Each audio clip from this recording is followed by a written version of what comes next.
Hello everyone, welcome back to another Tomato Sauce stream. Today we had quite an interesting little update, which also came I guess with a little bit of bad news. So we have our leaks for November and we haven't really got anything rush related, which is a little bit disappointing. But the one new thing we did get, which was released today, is our new skill. So if we hop over into Duel Links, we'll take a look, and it is a Blue Eyes White Dragon centric skill, which is quite interesting. I think the original leak of this skill had the level, either there wasn't a level requirement or it was 6 or higher, which ended up making this feel like it was going to be Summon Skull Turbo that you could use to get Blue Eyes. But this new version of the skill is a little bit janky, so it can be activated before your normal draw on turn 4 onward. If your life points are lower than your opponent's and you have no monsters on your field, so very similar to the Legend skill we currently have, one of the cards from your normal draw will be a random level 7 or higher normal monster with the highest attack in your deck. If you activate this skill on turn 10 or later, you can also add one Blue Eyes White Dragon from outside of your deck to the deck.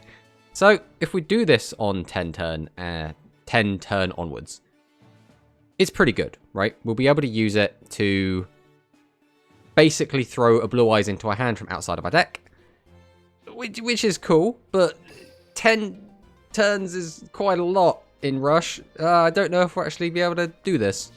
Now, we could build kind of the more generic Yami Ruler kind of stall deck, but we're going to try this out for now, because we did also want to try out the Aqua Aggro deck, which has been doing quite well. This has recently come second place in one tournament, a LATAM tournament, and has come first place in a Grand Prix run by Grand Harrier.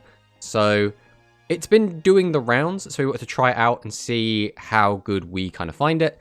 Obviously, we wouldn't be using the Advanced Burst Draw skill usually with it, but the other skill basically is just gain 1,000 life points most of the time. And that 1,000 life points, although is very relevant, might not be the linchpin to what makes this deck good. So we're just going to run into some ranked and see what we can do with it. Let's go in. Let's see if we can summon a Blue Eyes White Dragon. Probably not, but we'll see if we can. The other issue with this skill is there isn't really good non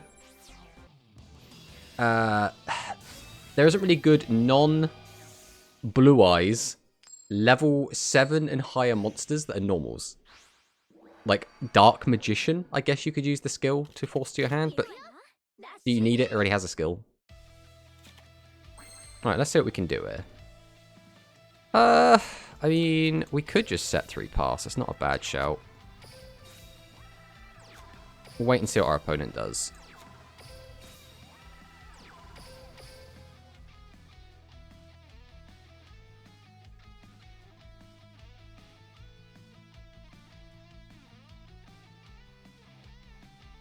But enough of my monologuing. Who have we got in chat? We have Dragzam, we have Ninjetti Ursus, we got Sam there. How's everyone doing?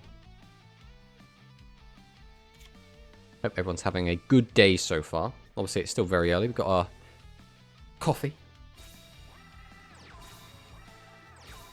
And let's see what our opponent's got for us. Okay. Well, I guess we'll get cracking. Tribute 1, Tribute 2, summon out the boy. We'll flip. Activate our Dragius. About to go to get lunch. Nice.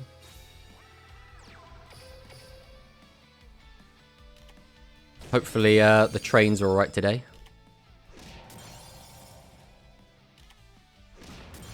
We'll get in for 25. Last turn. Hi, just here while I farm Ghost Gal. Good old Ghost Gal. I know a lot of people have been really excited for Ghost Gal coming out. Altergeist has never been a deck I've ever been particularly interested in, but when you have such a readily farmable character like that, I might give it a crack and see what happens. Got top 8 in the recent LATAM Rush tournament with a similar build to yours. Oh, nice. I don't play in the LATAM tournaments because they like start at like 2 or 3 a.m. where I live, which is not good for trying to play at these kind of events. Okay. This is a little bit tricky. I could weaken something by 600, which is not low enough to kill it. Oh, it's annoying. So I can't kill both no matter what I do. I think I have to then just clear Prima Gitana. So we'll set. Change this to defense. Tribute over this. Set. Go to battle, clear Prima. About to go open my UR Dream Pack from the event. Yeah, my UR Dream Pack was not very good, unfortunately. I think Konami have screwed up the Blue Eyes White Dragon skill, though. I think they are trying to... I mean, if we talk about the Rush version of the skill, I think they are trying to not make it good on purpose. Fair lol. I've never liked Altergeist in TCG, but in Duel Links I can see it being meta if we ever get Infinite Impermanence. I mean, yeah, Infinite Impermanence like will come out eventually, right? It's just how deep is that? It could still be several years before we get our hands on that. Okay, we got what? 1, 2, 3, Tribute 2. We can get out both of our guys and we can boost them both up. I guess we will just do that. So summon. Tribute 1, Tribute 2. Summon. Summon. Summon. Tribute 1. Tribute 2. Pay the 1,000. Battle. Swing in. Swing in. How much is that going to go down? Yeah, I was going to say. I'm pretty sure it was not enough to make a big difference here. Yeah, Altergeist is... It's a weird one. It's... In TCG, I know it's kind of a deck that relies on 2-card combos, which, you know, 2-card combos shouldn't be too difficult, but a lot of the meta decks kind of rely on 1-card combos, so...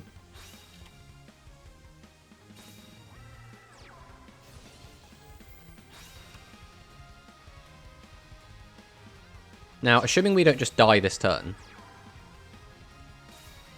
which is looking like we'll be fine. We're going to get to turn 9, which is still not going to be good enough to use our skill, unfortunately.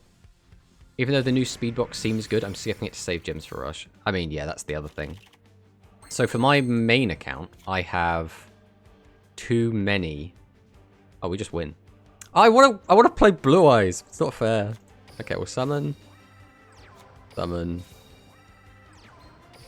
We'll activate Triple Threat Thunder. Weaken this down to 0. And we'll just get battle.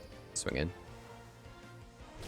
Yeah, my main account, I am already capped on gems, which means any gems I have left over currently in my like inventory, the mailbox system, that's all going to go onto speed, because otherwise it's just going to get deleted, right? And there's nothing else I can buy for Rush.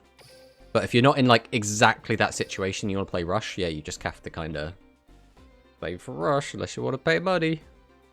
Right, let's go again. Right, we got to turn 9 there. Almost a Blue Eyes White Dragon summon.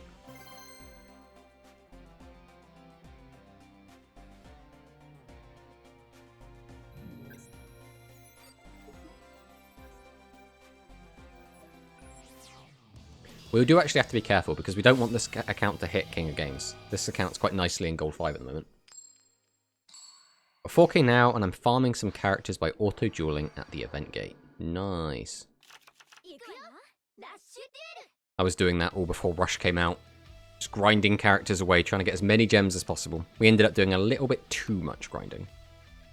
So some of those gems are just kind of wasted. Well, they'll be going into speed, but that's not where I want them, you know. Dragorite. Oh, Diabolic King Beetle. Well, this hand does not beat Diabolic King Beetle, so we will be doing a triple set pass. Now, the scary thing here is if he's on Beetle and Dragorite, chances are he's on Dragias. And Dragias is a real pain in the arse when we don't have anything. There's Sports Dragon picture into another Beetle? No, we're just going straight into... Okay, so this tells me he's probably not going to summon a Dragius, because this would have been a terrible play. That's annoying, because all of our guys are 0 defense, but if he doesn't have anything else other than that, this is kind of okay.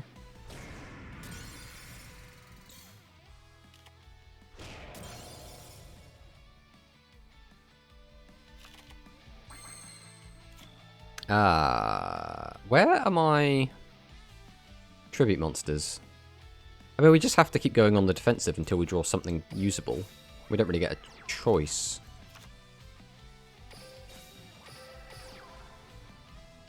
Come on, deck. We have plenty of usable cards in here. If he just has another Pierce, though, we might just die.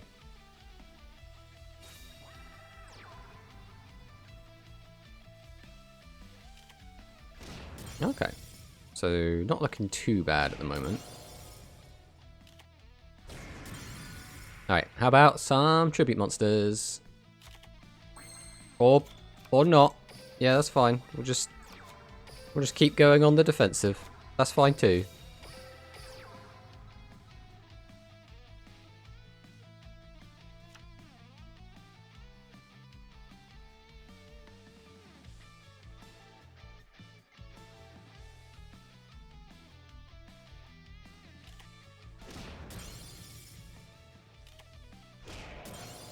Alright, well once again, we just need some tribute monsters. Let's see if our deck wants to spit any out this time.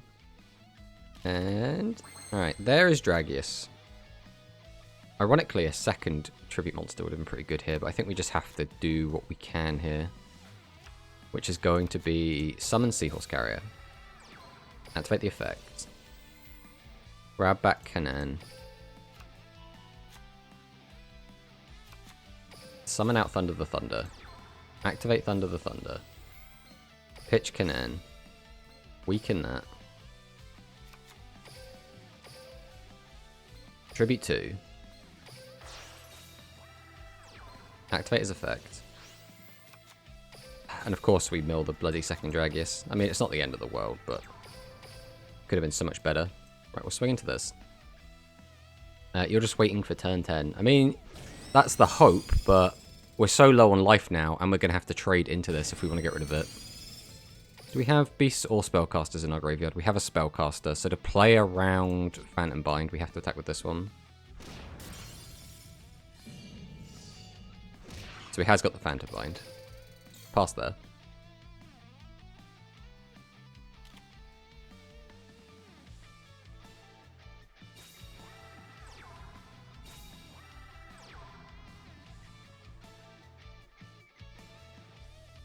Well, assuming we don't die here, we can get out of Blue Eyes. If that goes up to 39, we'll be taking 24. Okay, it's only up to 3,000. Why are you on Strange Cat? Well, we can summon out of Blue Eyes, and Phantom Bind will only weaken it by 200. Oh, I can't summon Blue Eyes because we need to have no monsters on the field. Ah, this skill is so annoying. I think I still need to play somewhat sensibly here, though. Alright, we'll summon. Activate the effect. Bring this back. We'll summon this out. Activate the effect. Discard the Canaan. Weaken this. Tribute 2. I shouldn't have weakened that. I don't know why I weakened that. I'll tell you, we will do this. I'd rather have the extra life points. Swing him with this. Oh, actually, I might have a ton of Aquas. I haven't been paying attention to that. Okay, that's fine. We don't mind crashing. Because since we have so many life points, there's now a good chance we actually get our Blue Eyes next turn. Like I said before, they made the Rush Blue Eyes White Dragon skill awful. I mean, yeah, but it's a weird one. If they made it good, it's this weird balancing act of if it's that good. A 3,000 attack monster is very strong right now in the format.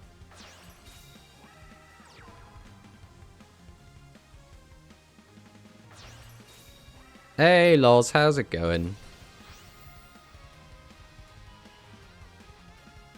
It's only barely afternoon here.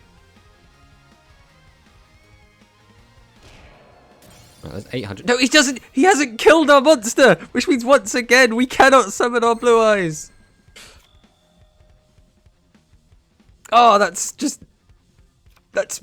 minorly irritating. I mean, we have to just go for the kill, right? But still, like, Means it's just lethal on board. Let's just get battle. Recovering from flu, but other than that, I'm groovy. Ah, man. Sad to hear you had the flu, but happy to hear that you're getting over it. How's things for me? It's going pretty good.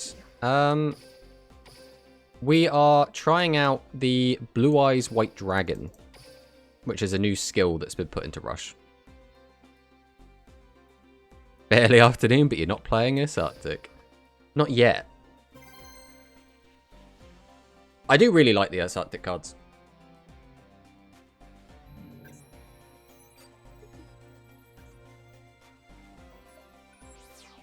Right, again, we do have to make sure we don't win 5 in a row, because then we will rank up, and that is what we don't want.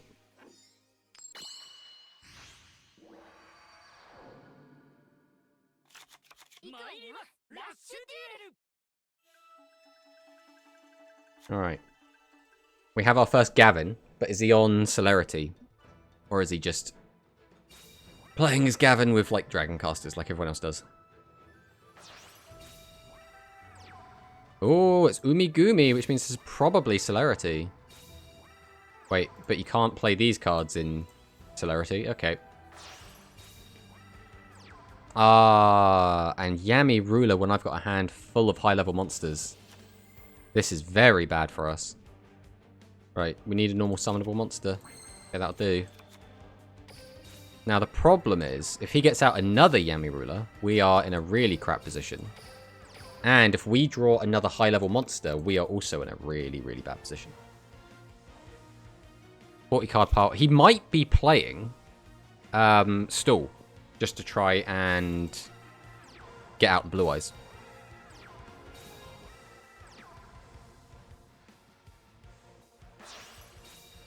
Don't be a Yami. Okay, that's kind of okay. We're going to take 2,500 damage here. Which is, you know, not okay, but... How can you set 3 cards in a round? Because this is Rush Duel, my friend, but we can do as many normal summons as we want each turn.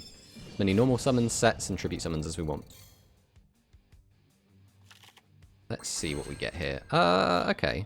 This is actually pretty good, right? We already have a Aqua and Grave.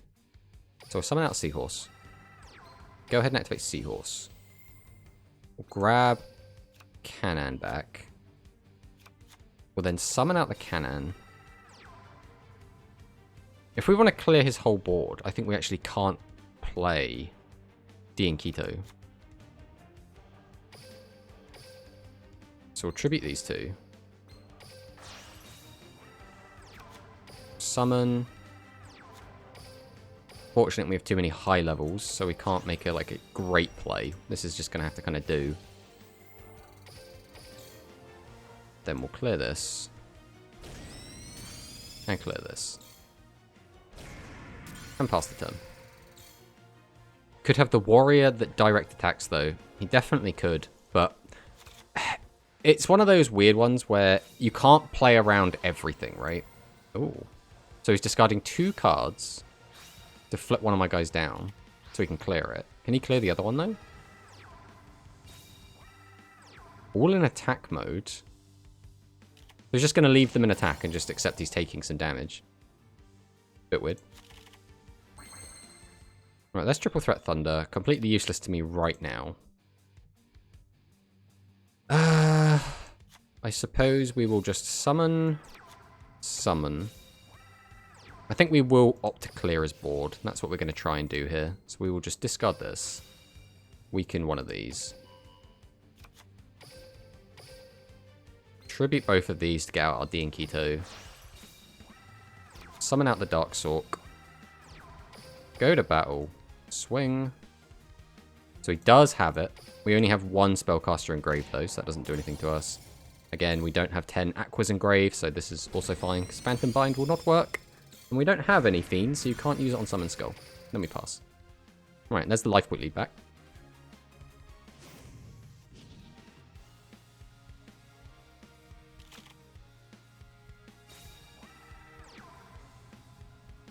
Another back row. I mean, we know this guy's on Darkness Approaches, so his deck's already a little bit whack. Umi Gumi. Hey Steve, how's it going? Summon Skull. Okay. Are you going to crash is the question. You are going to crash and you're going to leave me with D and Keto. Because you want to Phantom Bind it? How many have we got engraved at the moment? We got 1, 2, 3. I only have 3 engraved, mate. I need 8 for him to be able to take advantage of it.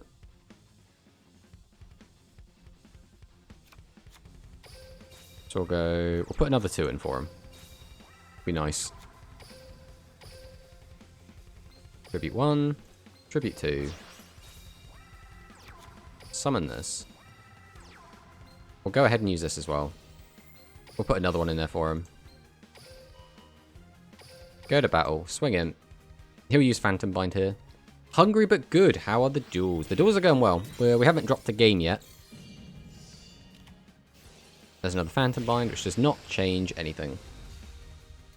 Yeah, we're trying to see if we can summon Blue Eyes, but the Blue Eyes skill we have needs us to get to turn 10 and have an empty board, which is proving difficult. We've gotten to turn 10, but our opponent hasn't been able to clear our board. Nice, well played, thank you. That's what, 3 games today? We can win 1 more game before we have to drop a game.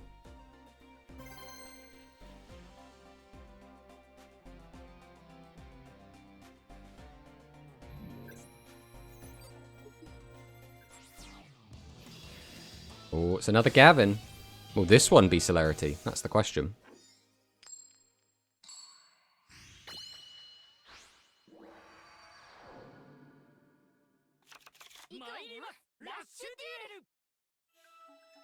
A very boring opening from us, I'm afraid. We will simply be setting 3 and passing the turn, as we don't... Well, I mean, let's be honest, that's always going to be our optimal open, but we don't have a high level to go into next turn. We have to get lucky and draw one.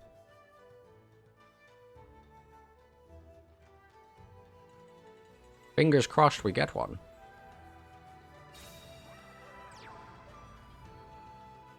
What are these sleeves? I can't make out what it is. Oh, is it a harpy? Or is it a Lyrilusk?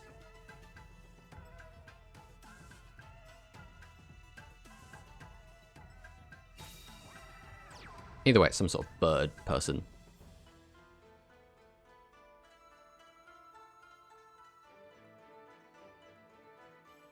Oh, is it Fortune Fairies? Right. I haven't looked at the Fortune Fairies pretty much at all. Let's have a look. Yeah, definitely Fortune Fairies. God, these cards are so chibi.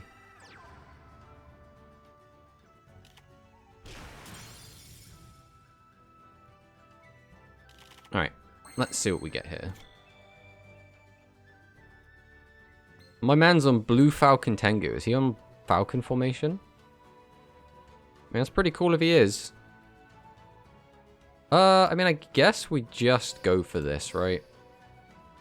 We simply tribute to, summon everyone's favorite, summon out these 2. I think we will just go ahead and gain some life as well. Go to battle, swing over the Falcon, swing over the defense monster, get in for the 15. That's what we like to see. The question is, though, will our opponent put us in a situation where we can actually summon out our Blue Eyes White Dragon or not? Ooh, okay. Seahorse Carrier with no Aquas.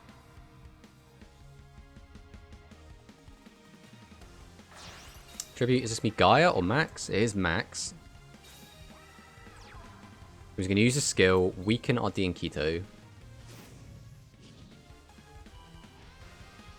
Attack over it for the 700 damage, and now we need to draw something that can out this. Fortunately, this thing's 24, which means keeping the Thunder wouldn't have mattered anyway. 1, 2... Okay, we will summon out Seahorse. Activate Seahorse. Bring back Kanan. We'll tribute 2.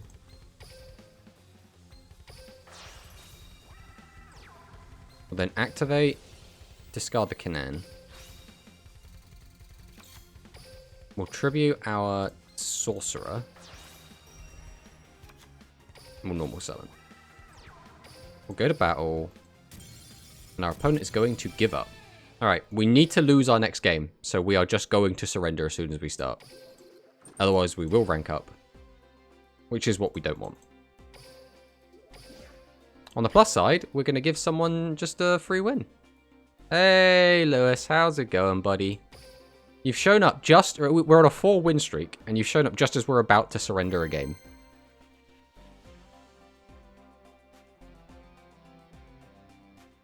How you been, Lewis? Anyway, I haven't spoken to you in a little bit. It felt like you were always hanging out, and then disappeared for the last week or so.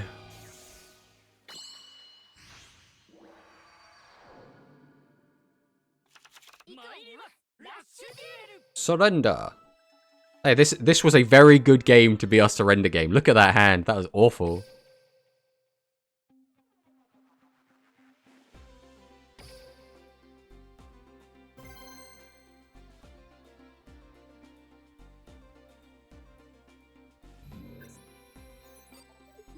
Perfect. All good. Super busy week and got stuff on in evenings. Ashe, ashe. Well, hopefully we'll start seeing you around a bit more in the coming weeks. Fingers crossed.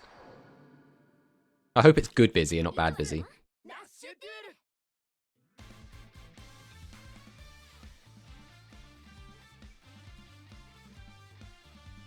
Alright, what is Luke going to be on? Dragon Casters by the look of it.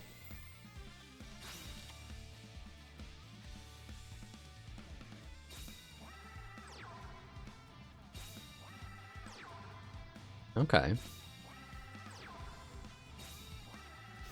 Oh, red medicine. Okay. Curious.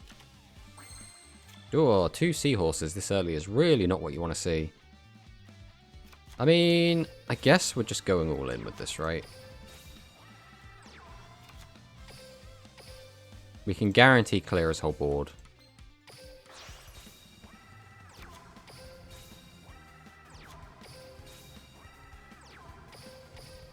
So we swing over the 1000 with the 13. Clear this. And because we did the 13 into the 1000, we do a little bit less damage, but we guarantee clear this. And it was a 1400 defender, so that was definitely the correct decision. Yeah, all good, just demanding doggos. I mean, I'm not going to lie, I'm a little bit jealous that you get to interact with dogs so frequently. Like, I only get to dog sit family pets every now and then, which I did get to do yesterday. Which, very fun for me, I do enjoy playing with the pups.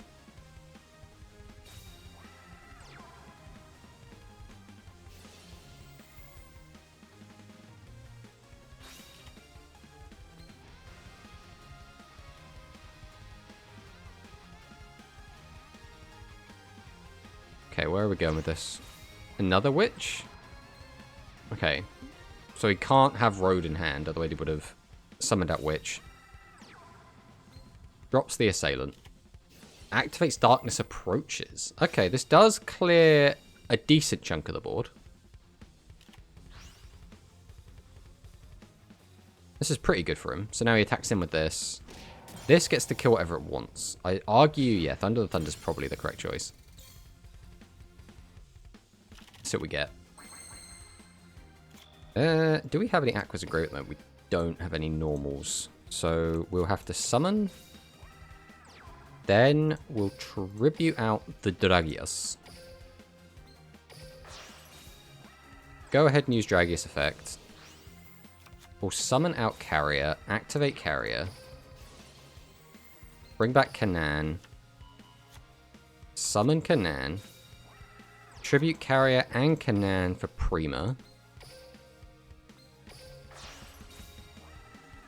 Set a back row. Activate Prima effect. Go battle. Swing into this. Swing in here. Get him for 28. And that's the game. Nice.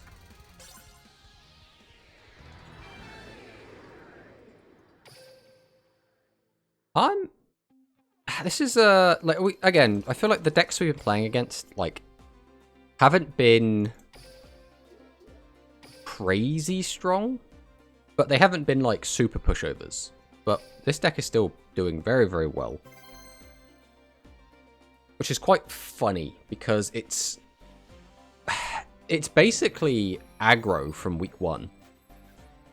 Except we swapped out some of the Primas for D and Keto, which arguably is a worse card. It's just got better base stat. And then thrown in the Aqua engine. Doing a lot better than I thought it was going to do, not going to lie. But again, we did just play against someone playing Red Medicine and Darkness Approaches, so...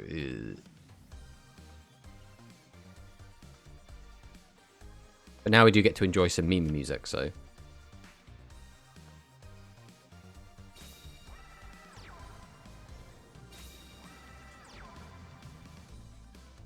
Okay.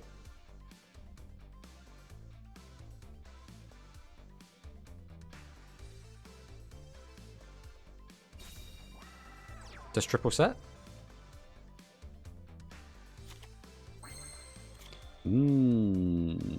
Okay. I think we always just summon Skull here.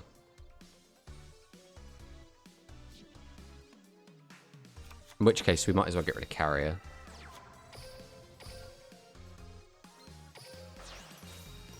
Now, the only problem here is this 12 might not clear.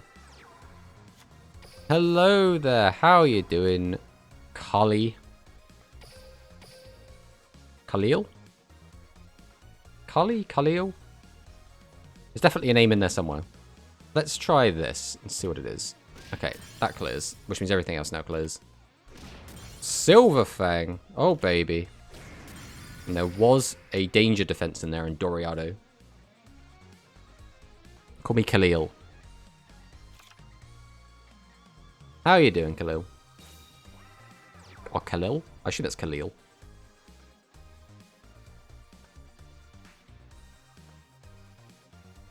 Let's see what our opponent has for us. They have dropped the Thunder, which means if they have a 2500, they can easily crash over our Summon Skull, which is not ideal. So I would like to keep my Summon Skull, but if it means he ends with not 3 monsters on board, quite happy with it.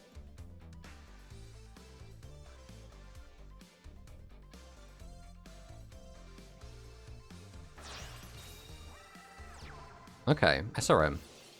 This is new, the first Dark Magician. First Dark Magician now Blue Eyes. Yes, so Blue Eyes is in as a skill. I don't know if I can actually look at it. Yeah, Advent's Burst Draw. So we can get a Blue Eyes only if we get to turn 10. We have to get to turn 10 to have access to it. But if we do, we can summon out our Blue Eyes. And we have to have an empty board as well. So we kind of have to be in a state where our opponent has cleared what we've got. We have no way to end on exactly what I want. I kind of just want to discard a card. So we'll do this. Weaken this. Normal summon. Tributing 2. Summon out our Gazelle. Hey, thank you for the follow, Khalil. We pay 1,000 to get 900 damage. I'm not feeling that. Let's just get a battle. I like my life points being high. So we could have put him 900 lower, but in the grand scheme, I don't think that changes much. I hope I don't see Blue Eyes deck in Rush Duels. Yeah, Blue Eyes. So Blue Eyes is a card at the moment.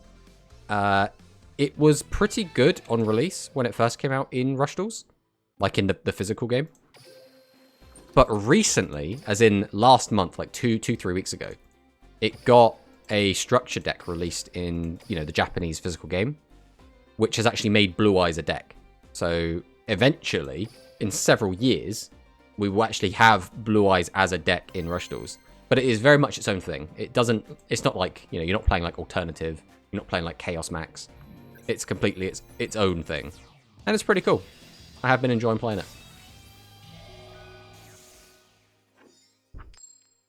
Oh, fades.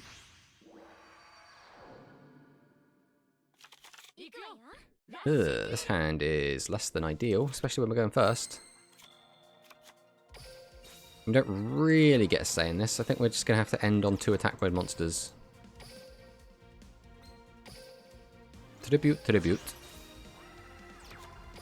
Summon out. And then we'll pass.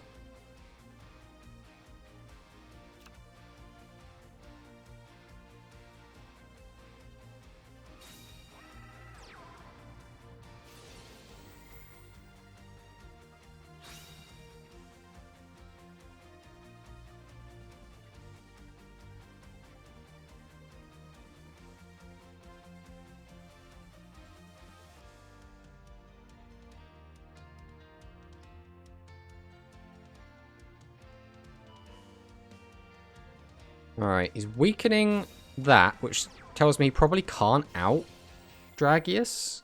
I would assume he can't. We'll see what he does.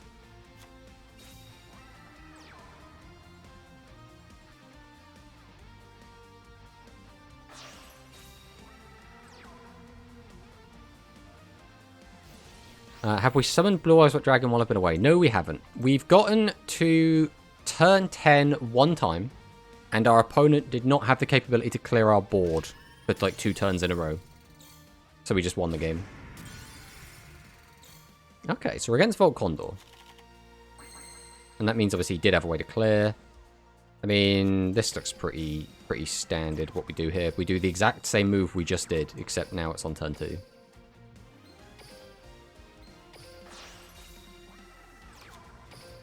Just draw Dragius, lol.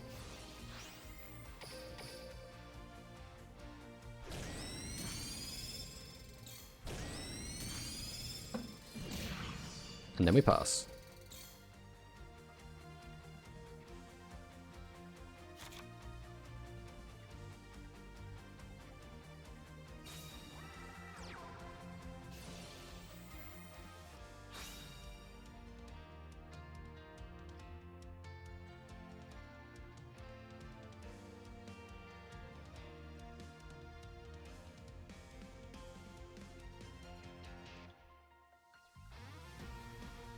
Okay, takes the Volt Condor back. That's fine. Can we see deck list? Of course you can. As soon as the game is over, you'll be able to see the deck list that we're playing. Is Volt Condor limit 3? No, it is not. The Volt Condor skill locks you into playing just Winged Beasts and Spellcasters.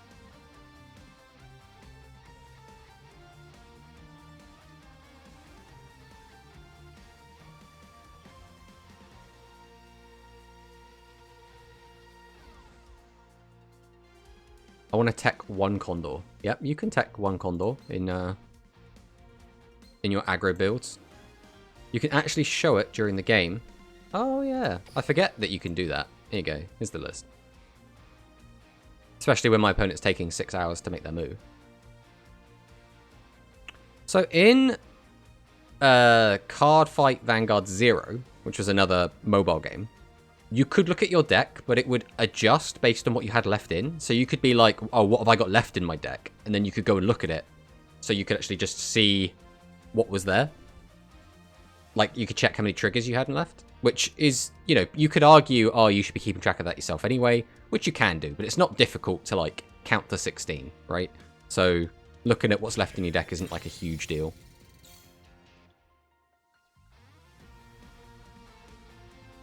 Alright, let's see what we can do here. Well, just draw Dragius 3 turns in a row, I guess. And that's how we win games.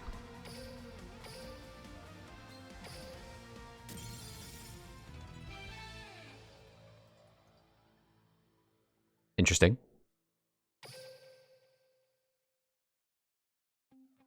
Bring back Vanguard 0. That's what I'm talking about, Dragzen. I miss Vanguard 0 so much. I mean, to be fair, I fell off Vanguard 0 when we went into the G era.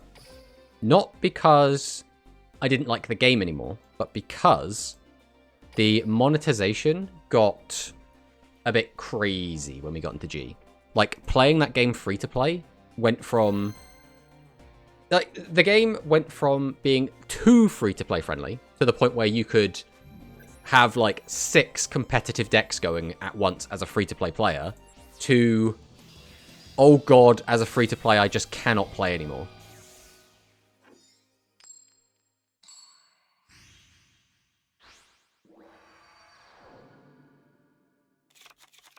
Because, like, as free-to-play, it basically became, oh, you need to just play event decks.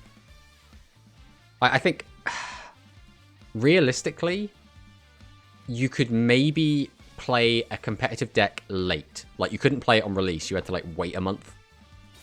And then you could get all of the, what were they called? G-rares? I can't remember what the high rarity was called. So I remember I was playing Nova Grappler, because that was an event deck. And I did enjoy that deck, but it was nowhere near competitive during the G era. But pre-G, Vanguard Zero was fantastic. Loved it so much. Right, this hand ain't great, and we're staring down a Dragius already. So, there's nothing we can do here. We have to take 2,500 at least.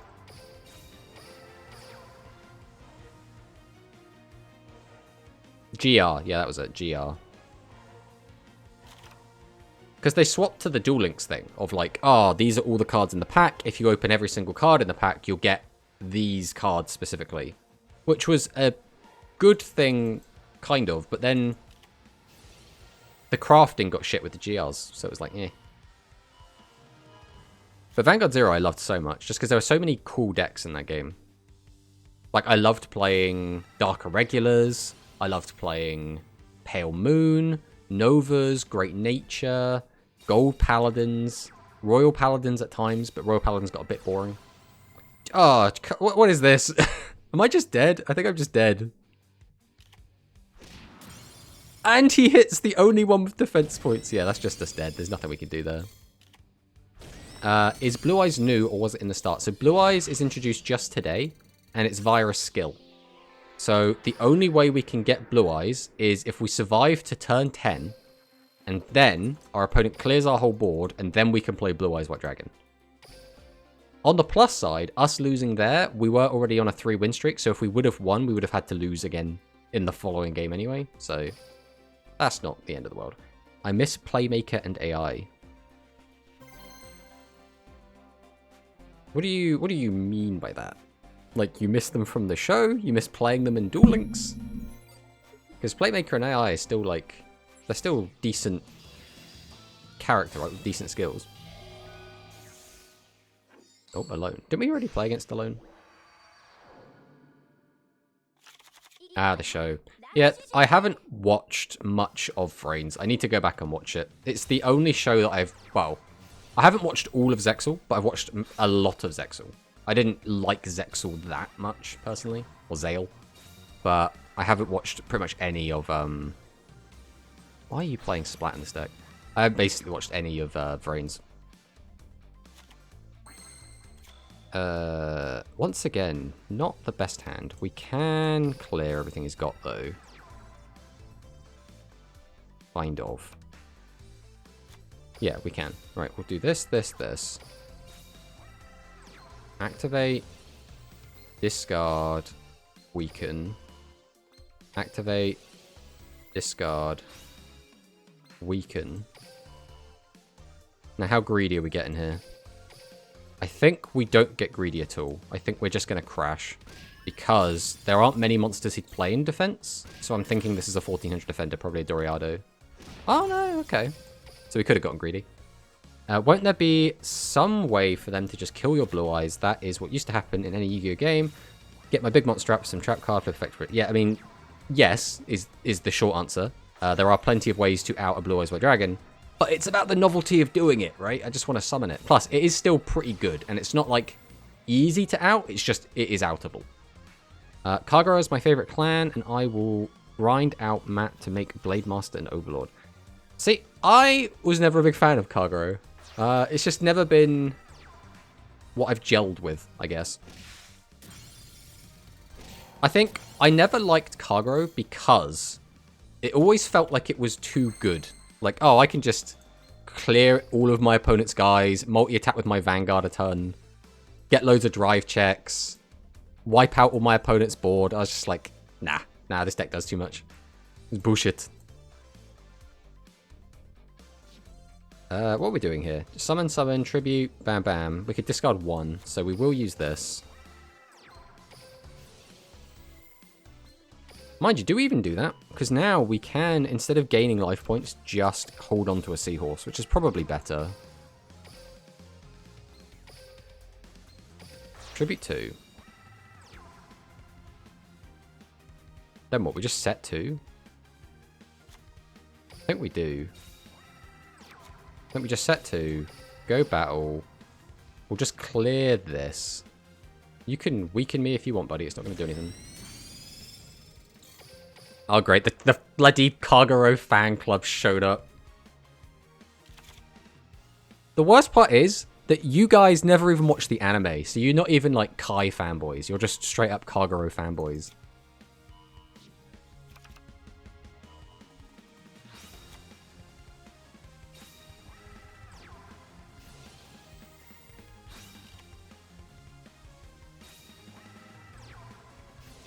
So for those who don't know, both Goldo and Samet are two of my IRL friends, and we all went to a Vanguard tournament together when the very first set came out.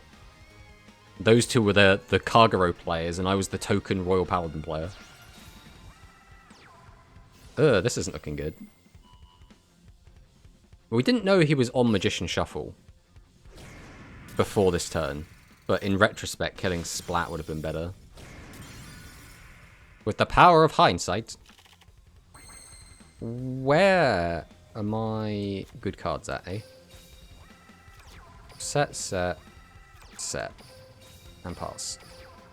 So this is where this deck feels like it starts to fall apart a little bit, just because we don't have good ways to deal with 2500 attackers outside of our one of Prima, and I guess Thunder the Thunder then becomes a bit more impactful, but when he's got two, it becomes very difficult, and we've already gone through two of our Thunder the Thunders.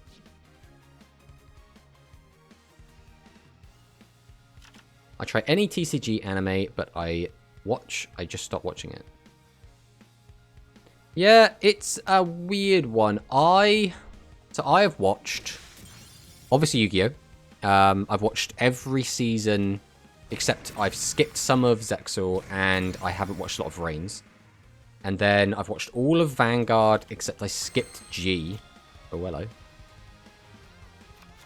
This is actually a really awkward hand. A second Seahorse would make this really good. Unfortunately, we don't have one.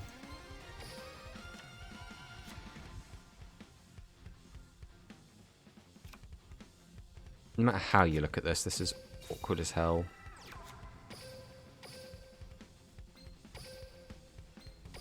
So I want to use the Thunder effect, but I can't. As well as get out the Prima.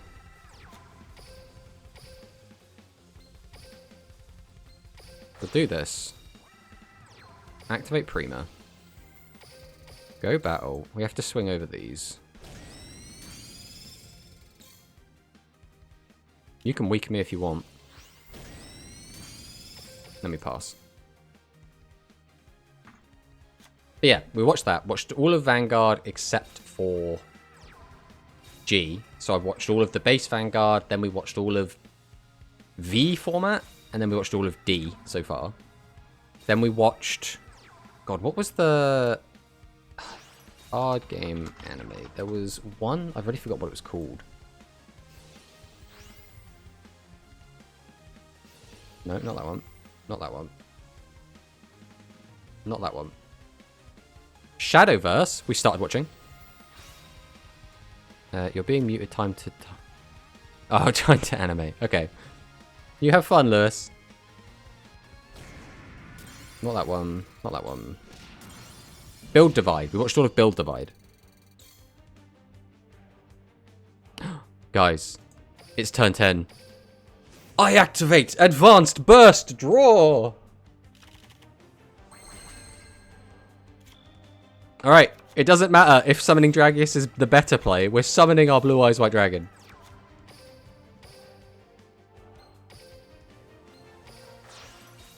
We summon Blue Eyes White Dragon! Attack! Alright, we almost certainly die now, but we've done it. We've summoned Blue Eyes. Nothing else matters.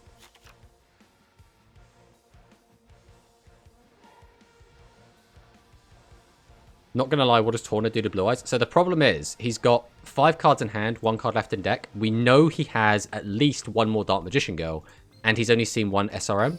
So chances are he's got SRM and Dark Magician Girl in hand. No, he's gone through 2 SRMs, I think. No, it is only 1. Yeah, he's only gone through 1 SRM. So he's got to have, like, 2 SRM and a Dark Magician Girl in hand, right? There's no way he doesn't.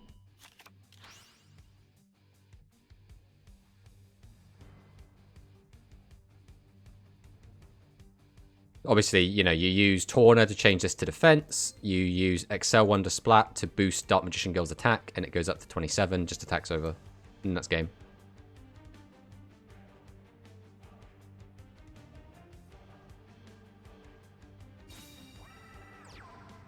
Is there an animation? That's the point. There might be an animation. We just have animations turned off. So we will have to see next time if this ever happens again. Yeah, so this will be SRM. And then, yeah, it's just lethal, right?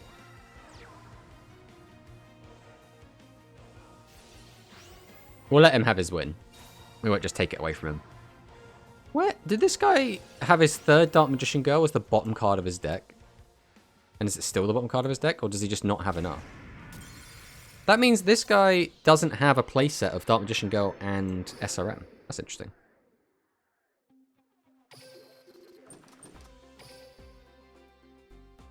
But again, it would have been a lot better there to clear 2 of his monsters. I don't think it would have mattered, to be fair, no matter what we did there. Because even if we cleared 2 of his guys, he still gets to make that exact play. But it would have still been better than summoning Blue Eyes. But Blue Eyes are still cool. But yeah, we got to remember, if we get our Blue Eyes skill again, we have to remember to turn on our animations to see if it has one. I wonder if it'll just be the same animation from Speed. I guess they could just reuse it.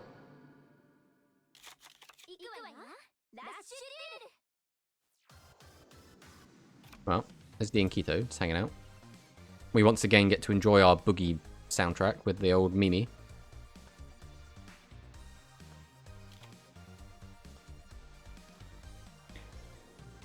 Watched all of the watched all of DMGX 5D Zexal Vrains, but it slipped.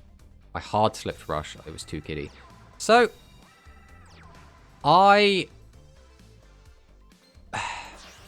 Yu-Gi-Oh! 7s was... It was a weird one. I don't think I could sit here and just wholeheartedly be like, yeah, it was really, really good. Because it did have some problems. Just tribute these two. Summon this. Go battle here. We'll just crash and get him for 15. Wait, do we have a... Oh, we do. We have one in grave. I thought we were playing around this. I did not check. Okay, we've probably lost this. In fact, let's just go next rather than playing around this. I don't think there's a point in continuing that after such a bad blunder.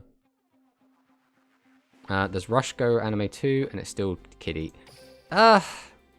So... The thing with 7s is... It's...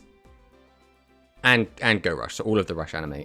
It's clearly targeting a younger demographic.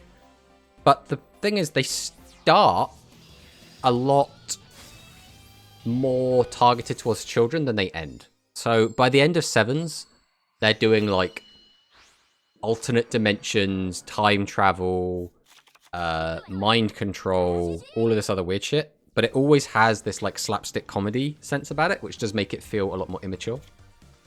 Whereas, when you compare that to, I guess, 5Ds and the end of Arc V,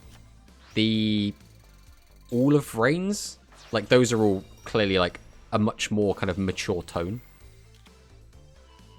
Why are you putting that back in your hand here? It's very strange. This is not ideal. Well, we summon,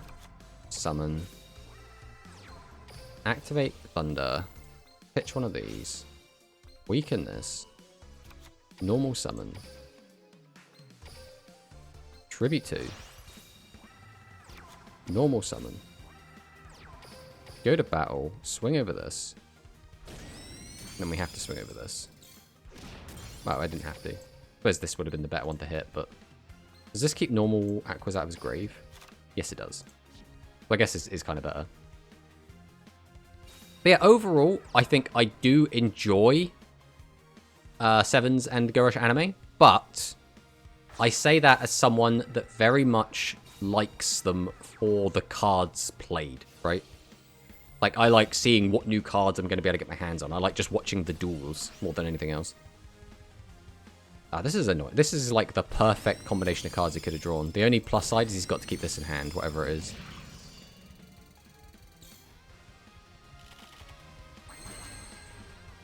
Okay, well, we do get to do the same thing back to him. So we'll summon, activate the effect, discard this, weaken this, tribute, summon out this, normal, and normal. We go battle phase, swing over 100, and then get in for 15. Now, unfortunately, we do not have anywhere near the life point lead, which kind of sucks, but we'll have to see what happens here. Like, if I was to rank the Yu-Gi-Oh! Anime seasons, I would not have Sevens or Go Rush as my, like, top. I think my favorite has to be Arc V, or at least the beginning of Arc V. Like, Arc V goes so hard, and it's so good, especially the beginning. Then we'll always have, like, the nostalgia for DM and GX, but I think they were genuinely, like, really good shows as well. 5Ds is obviously great as well. Has some issues, like the riding duels. So we get here. Yeah, and it's a little bit awkward. We can crash, but then we just have to end with a bunch of crap on the board, which is really not ideal. But I mean, we don't have any other move, so we'll just get him for the 29. Now, the problem here is if he just gets a Dragius, we do just lose. My favourite is 5Ds, so much development and payoff. Yeah, 5Ds was good. Again, I think the riding duels were very disappointing, because, like, as someone that watches these shows for the card games themselves, when they're playing, like, a silly made-up format that doesn't have any impact on anything I can play in the real world, I'm, like, not as invested. Like, it's not even, I think, like, card games on motorcycles are silly. It's like, oh, these speed cards that you're playing don't exist, so I can't get excited for them. Alright, we just have to set 3 pass and hope he doesn't get a Dragius. We have no high-level monsters.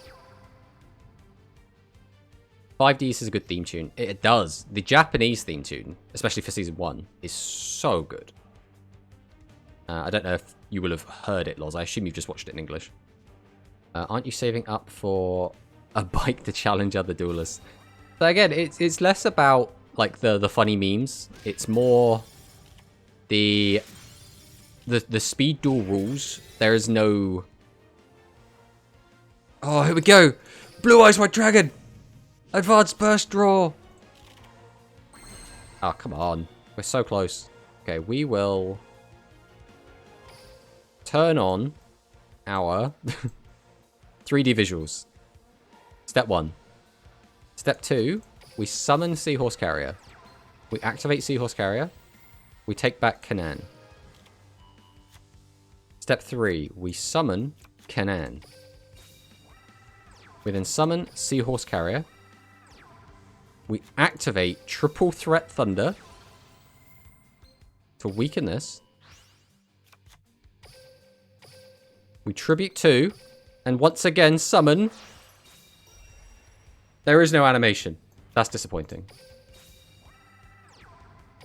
We go to battle. We'll swing over for 100.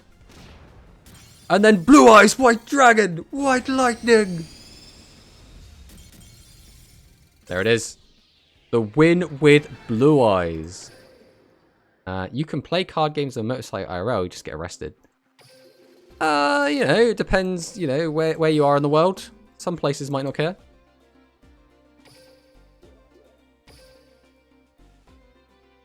Oh man, I am so chuffed that we actually got to summon Blue Eyes White Dragon and win with it. That's what we like to see.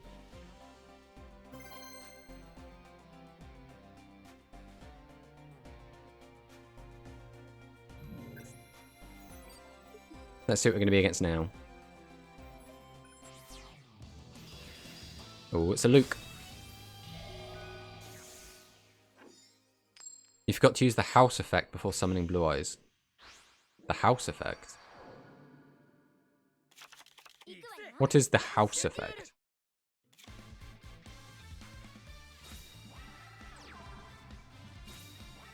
Oh, horse. Oh, yeah, I meant not to use it, because I'd have ended with a card in hand. It was a deliberate.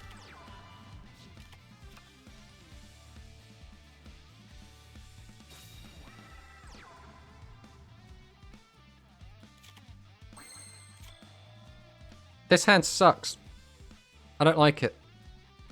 I could crash into two of his guys and end with next to nothing, which just seems really bad. So we are just going to set 3 pass, which is really not what we want to be doing. We'd really like to clear all of this, but 14 and a 15, we're not crashing into them. We could have like attacked over 1, but then him having 8 cards and him having 7 cards doesn't really make any difference.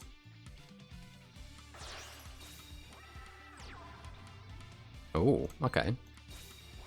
Why is he on Darkness Crested Hawk? Is the next question. This is clearly just a tech, because he can't be on Bolt Condor skill, because he's got spellcasters and Winged Beasts in the deck. Right, can we get a Tribute Monster? We did, but it's the worst one. I mean, we don't really get a say, do we? Or summon? Activate the effect. Bring back Kanan. Then, we're going to summon. Activate the effect. Bring back Kanan. Then we're going to summon. We're going to drop Triple Threat Thunder. Weaken this down. We're then going to Tribute 2. Then we're going to summon out Thunder the Thunder. Activate its effect. Discard. Weaken. Really doesn't matter. Well, then activate Prima. Swing in. Swing in. And swing in. And end. Putting our opponent on a cool 1000.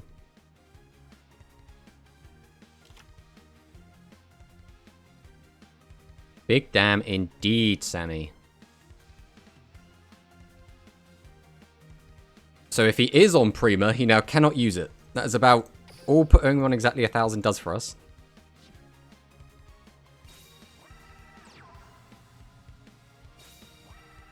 Okay, so these are the tribute fodders. Is it Dragius? All of our guys are light as well, so if he does... Okay, so he's got Prima. I was going to say, if he Volt Condors us.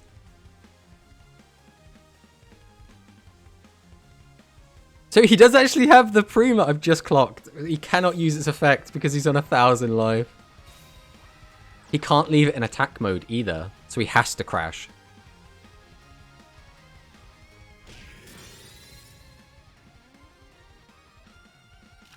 That's so funny that that was actually relevant. So this is where the issue comes in, which is we might not be able to clear both of his defense monsters. Okay, we're good. Nice-oo, nice-oo. I don't know if you were here, Sam, but we've summoned Blue Eyes twice now.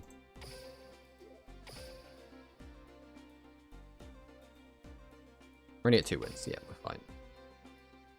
Searching for opponent.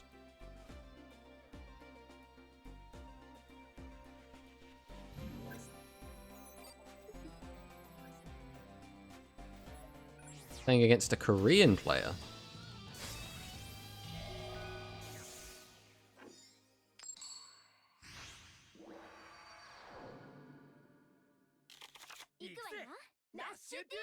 Let's see what he has for us. Well, I think we're just going to go triple defense. And pass the turn.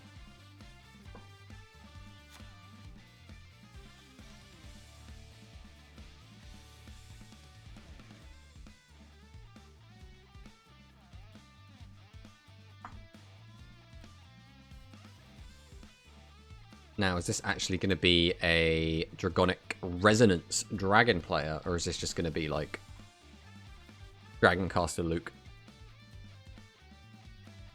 Both are quite possible. Both are quite likely.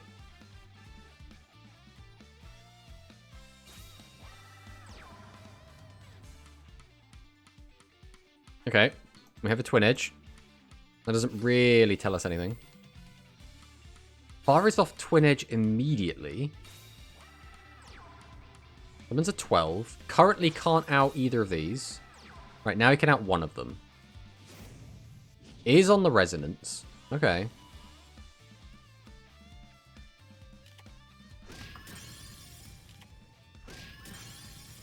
So we do lose our whole board thanks to the Resonance. We don't take any damage because only summon 2 monsters.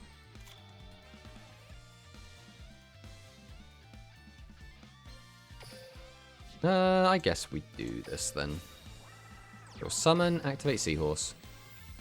Bring back Kanan. Summon Lamoon. Tribute 2.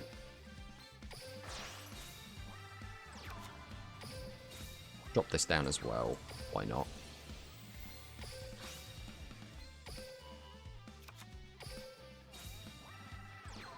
Activate 3 Megatana.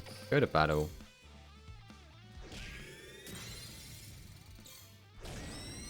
Get in for a lovely chunk of damage. And pass the turn. Gotten that a 15, which is looking pretty good.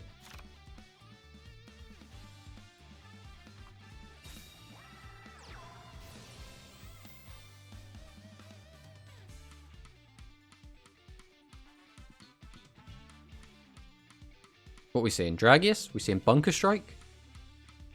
Probably Bunker Strike would be the most likely. Oh, it is Dragius. Okay, we don't need our 3D animations on anymore, though.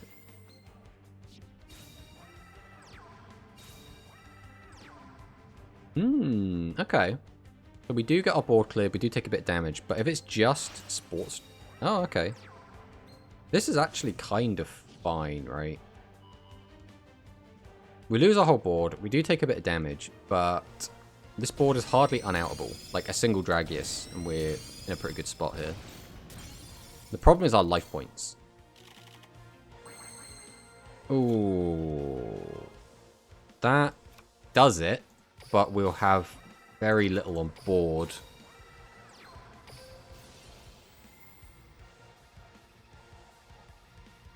I think there's a point in keeping this.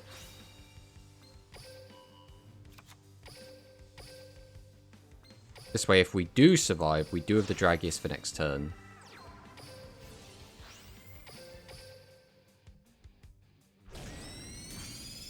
Now, any normal summonable monster, and that was game as well, but we had a triple threat Thunder and a second high level in hand.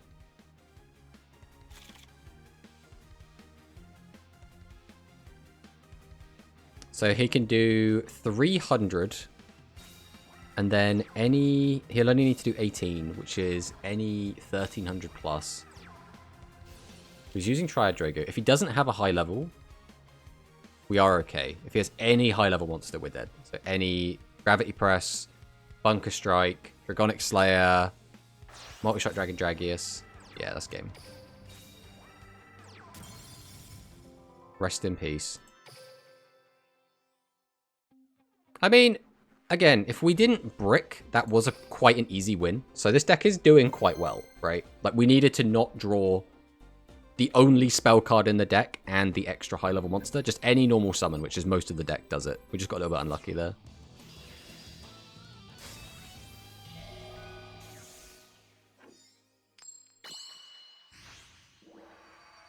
Oh, he's going for a rank up. Can we ruin his day?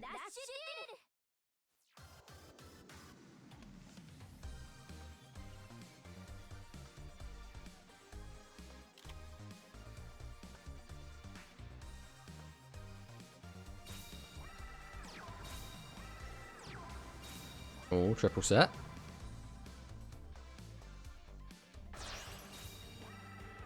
Summons out the D and Keto turn 1.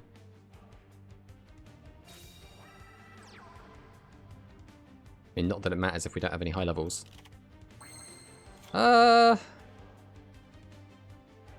mean, I think we do it, right? Clearing out all of his monsters is definitely worth. And getting him some damage. Obviously, we don't get to keep our Dragius, but it's kind of whatever.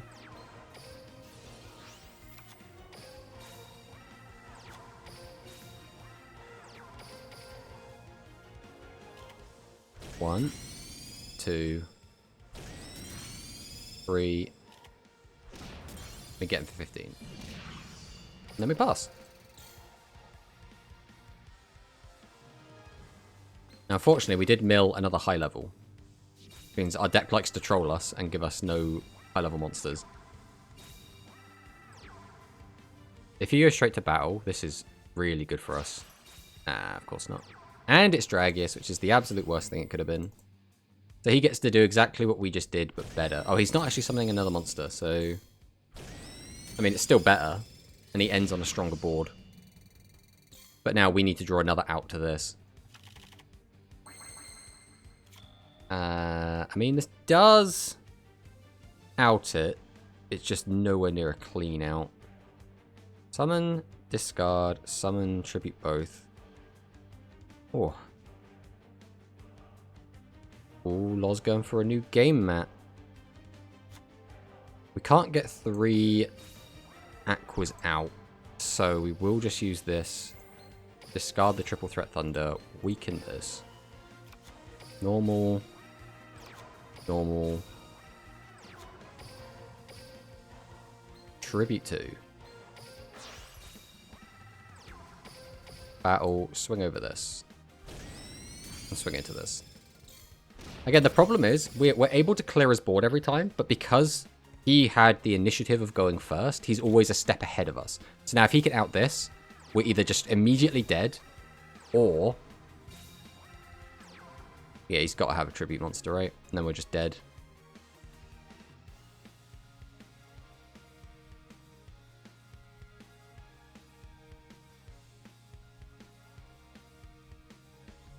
These Ghost Gals hate me. Been farming all day with the 8k dual scores, but only got 1 new card. Yeah, that's always a shame when that happens. How much is this going up to? That's only 2,000 damage, and then he has a normal summon on top. Yeah. There's nothing we could have done there. We just got really unlucky, unfortunately. In fact, I don't even think we got unlucky. It's just he had exactly what he needed every single turn. Again, there's nothing we could do about that. If our opponent just draws perfect... Oh, wait. Abort.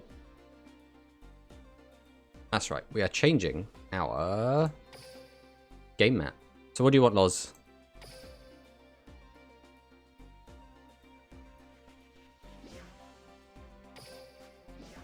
Assuming Loz is still there. We're going to have less options on this account. Because this is a different account than we were playing on before.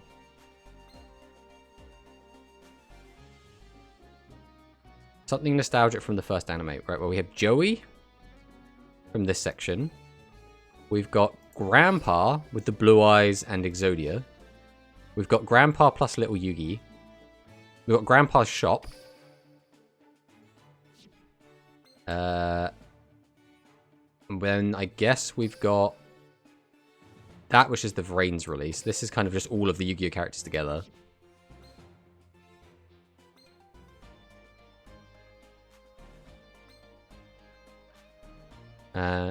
Gonna hit 3 event complete titles before I get them. I mean, yeah. The gold one. We want this one.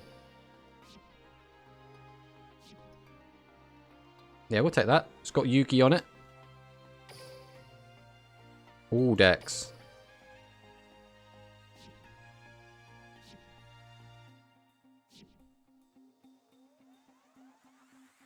Alright, let's fire back in. On the plus side as well, that means that last guy did get a rank up. Which is good. We don't really want to ruin people's days.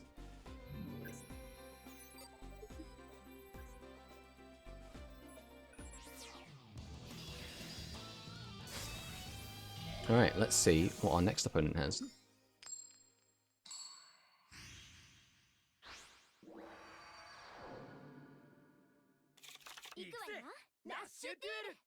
So is it going to be Dragonic Resonance? We keep opening these hands that have just no high-level monsters in them whatsoever, which is always a little bit shaky.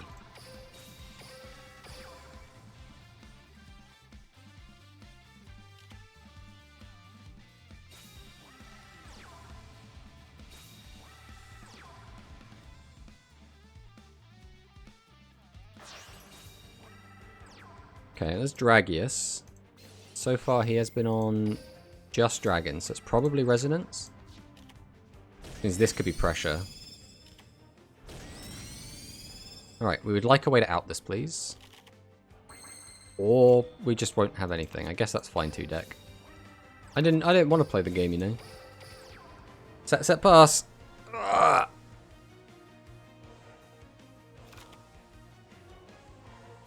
If he has a second Dragius, we are probably dead.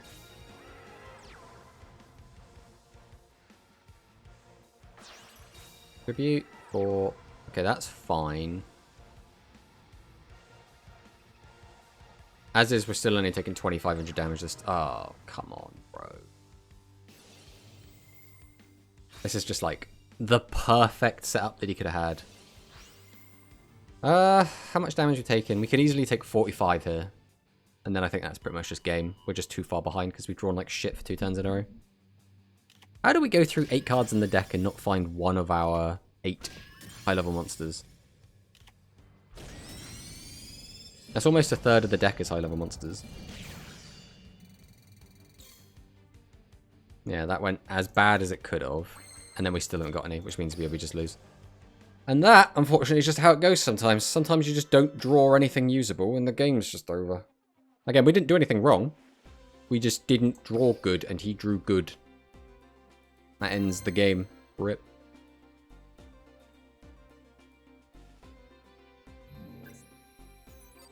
That was what? 11 cards into the deck and no tribute monsters. Feels bad. Alright, let's see if we can actually get a game going this time. We've had kind of 2 non-games. Oh, okay. I mean, we'll just go next, shall we? Now the game's trolling me. It goes 3 non-games back to back to back. Literally just complete non-games. Can we get an actual game this time, please? Come on, deck. We just need an okay balance of tribute monsters to non-tribute monsters. It shouldn't be that difficult.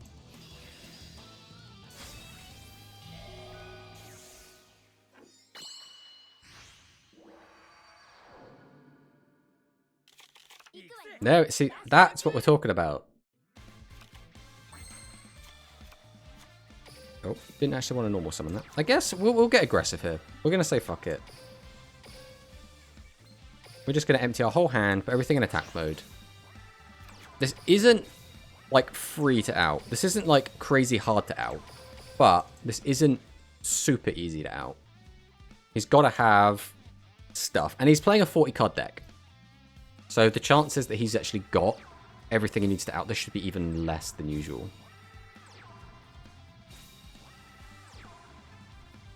Excellent. Alright. Well, you know we're summoning out the second Dragius. You know we're summoning out the Summon Skull. You know we're activating both of our Dragius effects.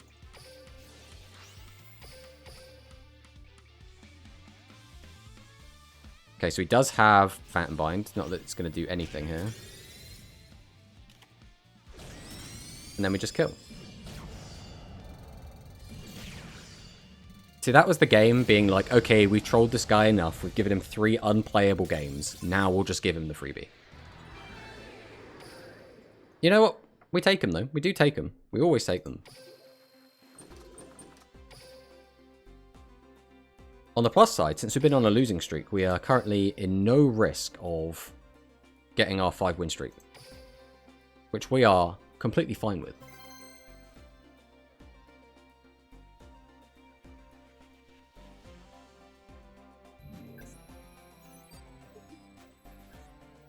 Oh, an Argentinian. Let's see what our opponent has for us today.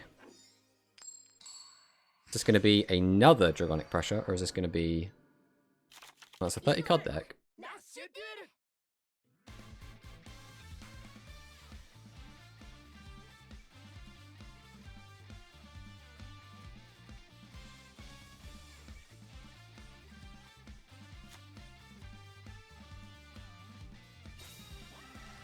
Okay.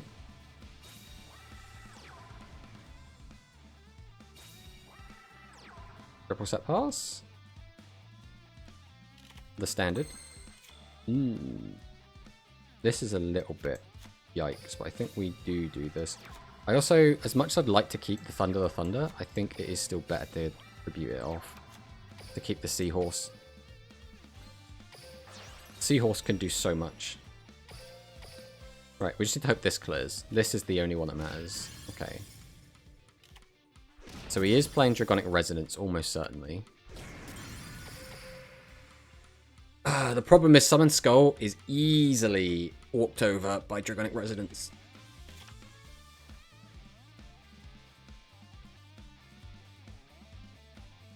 So we'll have to see what it does. If he summons out any of his high-level Earths, he just gets to walk over Summon Skull for free. And he's got the Dragorite, which is the absolute worst thing he could have, because that now gets to walk over our 14. And then if he has any other monster, he can boost it with Resonance and walk over our 15. Okay, him getting rid of that is really good for us. What else did he lose there? Wait, he had 2 Dragorite? And he tributed both of them? Okay, so he's bricking. He's got a high level in hand, and this is either Phantom Bind or Pressure. We do lose our boy, which does kind of suck. But, again, we're playing so many cards that out this. Like, we've got 7 still in the deck. There's one of them. So we summon. We tribute 2. Normal summon. Activate the effect. Go to battle. Swing in. Swing in for 25. Swing in for 15. Swing in for 15. Pass. Did we have lethal? We did. We could have summoned Thunder the Thunder, reduced by 3, and then killed with that. But, that's fine. We don't do maths, we're not nerds here. It'd be really funny if we just die right now.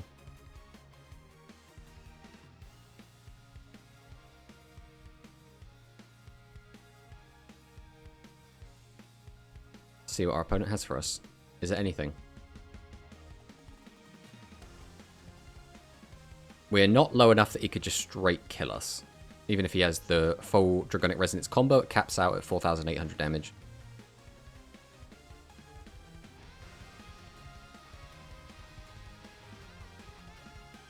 It's doing a big think. Okay, we are doing the pressure. So we send 3. Does he have the Pitcher Slugger combo? He doesn't. Oh no, he does. He did have a third. Why did he wait so long to think about that third discard if he had the Slugger?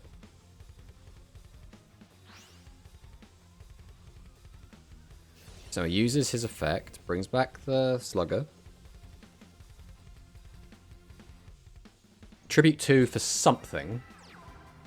Oh, that's not what you want to see.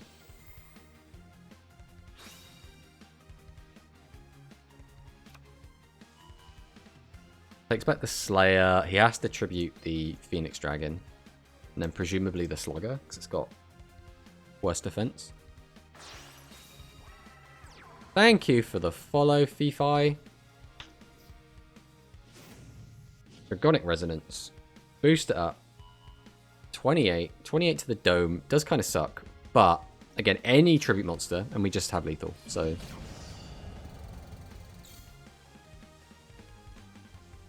we have 6 left in the deck. There's one of them.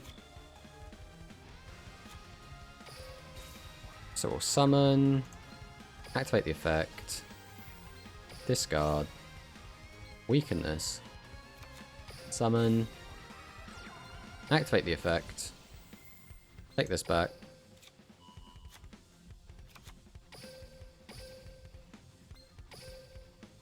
tribute to, summon, summon, activate the effect, just 100% guarantee everything goes me way. We'll get him for 800. Bam! A nice 800 damage dues.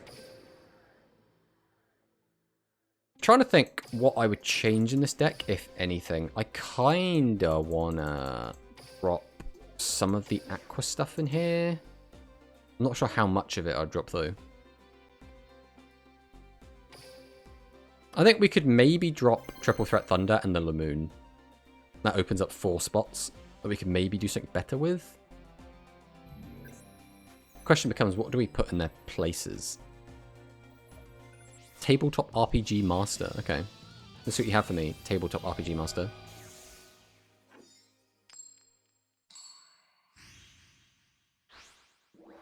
Eightwood. Prima is never the one you want to see early. If our opponent only has 1 monster, that's not a very good one as well. I mean, I guess we just go for it, right?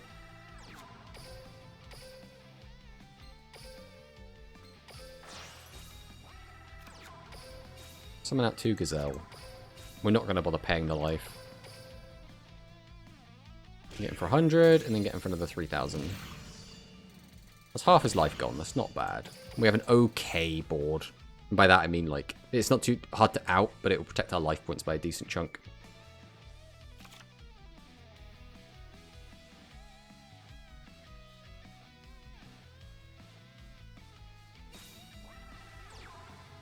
Oh, he's got a Gazelle of his own. These all look like beatdown tools. Still in main phase. So we are tributing. Yami Ruler. Okay, so if you use Yami Ruler effect... Yeah, so same boat. If you use Yami Ruler effect, you can't clear. And we do get to keep a Gazelle. And he's got a 25, which again is kind of this deck's kryptonite a little bit. Oh, that is really bad. Where are the tribute monsters at you? Guess we'll just settle all of this and pass. With 2 carriers, we could draw 2 tribute monsters and still be able to summon both of them, which is really good. We just need to actually draw the tribute monsters now. Again, we have 7 left in deck at the moment. Oh, Dragius is really sucky here, because now he has way to my life points. And we're only going to be drawing 2 next turn. And we've already lost our Prima, which means we can't boost over these very easily. And we're drawing like shit. Why does this keep happening? Like, we have a good balance of high level to low level in the deck. It's just it keeps spitting out all of the low level and none of the high level. I'm like, come on, deck. We've already gone through 12 cards and we've only seen 1 tribute monster. We take another 25 here, so we're on 200 life points. We're also not going to make it to turn 10, which means we're not even going to get to summon Blue Eyes.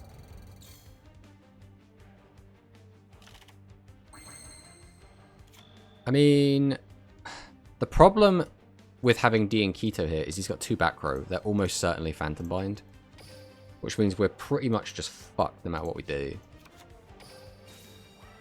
But we'll play it out.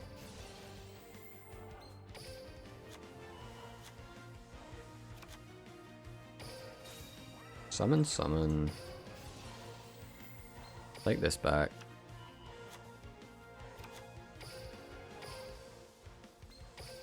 Tribute 2.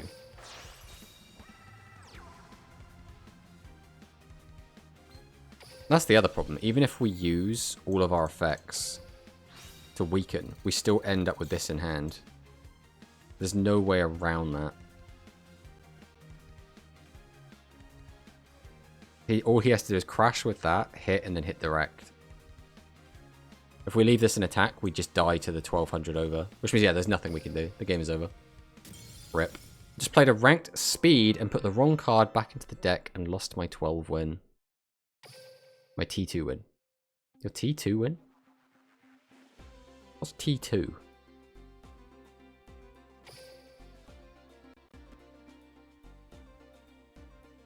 Trying to think. I'm like,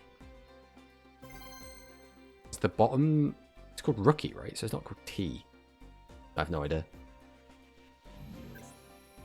I think we'll play one more game with it in this version, and then we're gonna like turn to. Ah, right. I see. What deck are you playing in speed anyway? Like, is it a deck or is it just like a pile of stuff you have?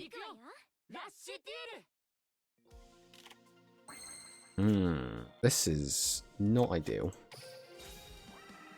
Double Dragius open is generally not a very good play.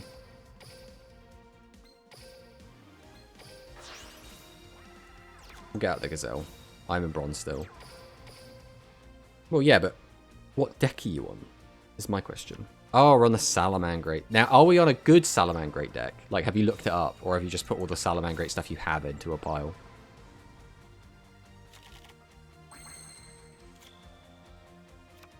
Well, thank you, deck. You've just bestowed me everything I need.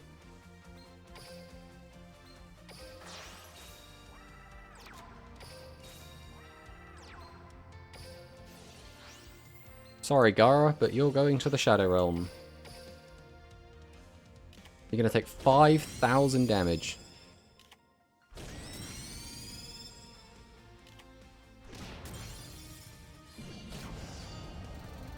Missing 2 cards, but it's a proper one. Works well enough. Yeah, Salamangrate is a decent deck at the moment. It, I know it topped in a big recent tournament that happened.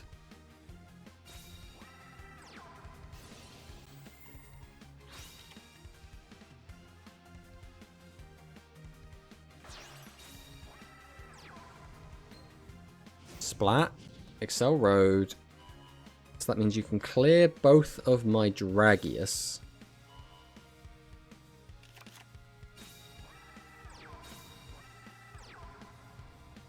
Has to tribute 2.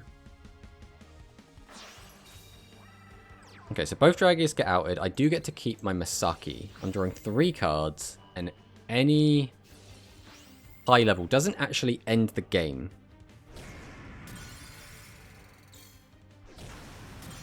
Because it will leave him on 100 life. See, now if this wasn't here, if Masaki wasn't on the board, I would have lethal right now. We go defense, we go defense, and we go defense. We'll set this, and then we'll end. Works well enough. I only wanted to spend 1,000 gems as saving for rush stuff. Yeah, I mean, that is the sensible thing to do if we're playing as a rush player.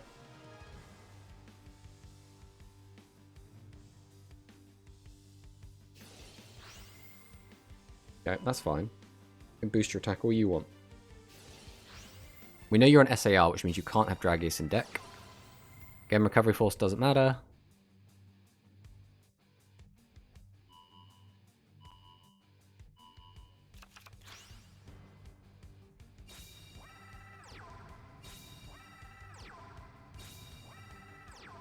That's a couple back row. There's all of our boys, which again is fine. My 1800 beats with 9 trap cards, crushes speed door AI, and it's so funny. Yeah? Well, I guess do normal summon this either way. We'll activate the effect. Take back Lamoon. Then we summon Lamoon. We'll also go ahead and summon out Kanan. Activate triple threat.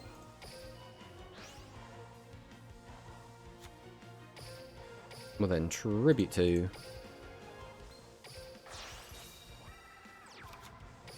Summon. Activate the effect. Discard. Weaken this. Activate the effect. Go to battle. Swing into the game. Boom. Nice. My secret move, attack with Laquari, tag into 1900 vanilla. Oh god. And Andal? Is that the 1900 one?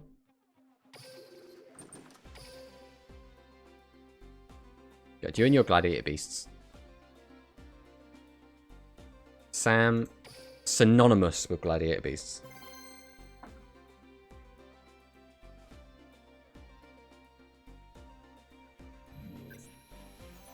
Think so, couldn't remember his name. Yeah. Oh, got another Korean player. We're going first. Not something we tend to like, but this hand is a little bit shaky.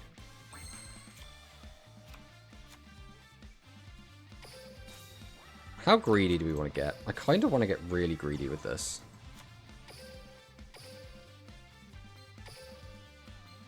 Let's get super greedy. We're just going to leave this in attack and pass. That's the play. Let's see what he's got for us. I never liked Glad Beast when it was new. Same with Blackwing. See, I always really liked Blackwing. I thought Blackwing was a really cool deck. Like, who doesn't love swarming, halving attack, gaining a load of attack?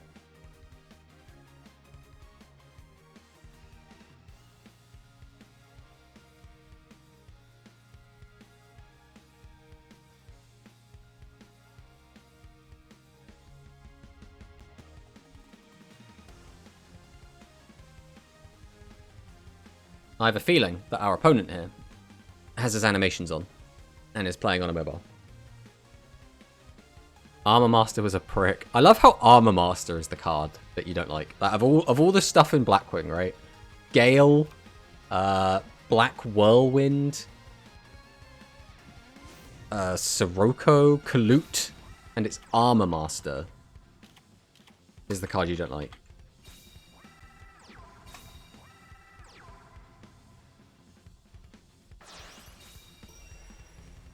Well, there's a Dark Magician.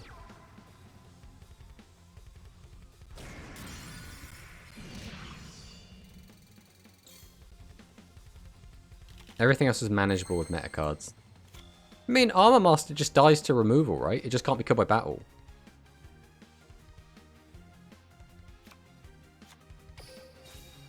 Alright, summon, activate Seahorse Carrier, take that Canaan. Summon Canaan. Tribute 2. Summon out Dragius. Summon Seahorse Carrier. Activate Seahorse Carrier. Bring back Canaan. Summon Canaan. Tribute 2. Summon. Activate Dragius. Activate Prima. Swing. Swing. Swing. And that's the game. I'm trying to think when Armor Master came out, like what was meta. Because that was right in Edison format, right? So that was X Sabers, I think, had just come out. Or they hadn't, maybe they hadn't come out just yet. The Machina Structure deck might have just come out. There was obviously Blackwings. Gravekeepers might have just gotten their new support. Or I think that might have been a little bit later, actually. What else was there? Light Sworn still would have been kicking about. I mean, I guess Gladiator Beast would have still been out when Armor Master came out.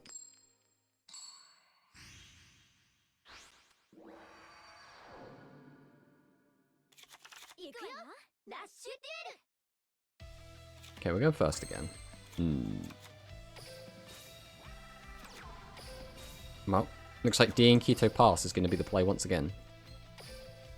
But this time we'll have a Gazelle by its side.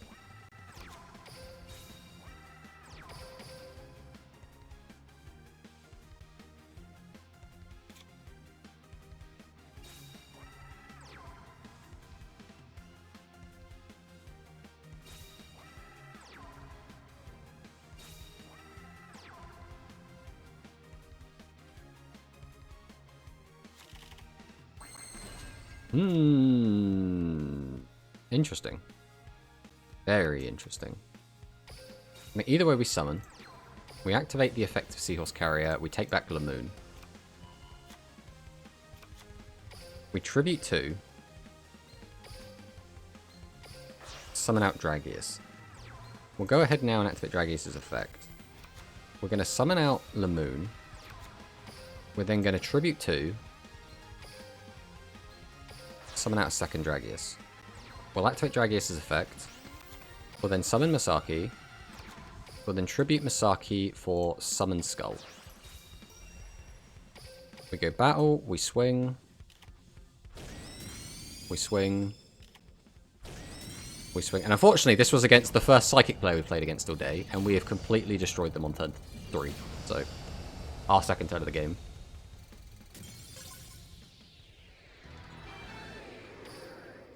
Rest in peace, Psychic player.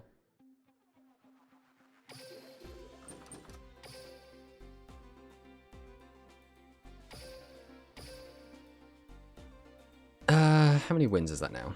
3. Okay, we're fine. We are fine. We are A-okay.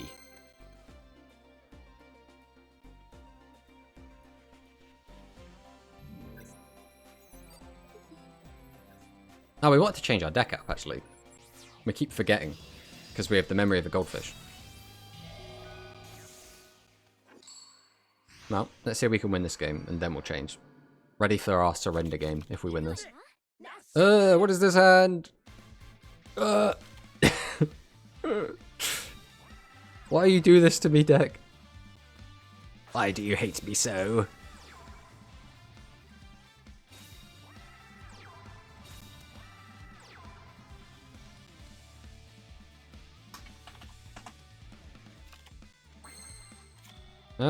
Well, I think we do just do this here, right? Activate the effect. Go to battle, swing here, and we've just seen another high-level monster. Like, what the heck? I'm gonna pass on this.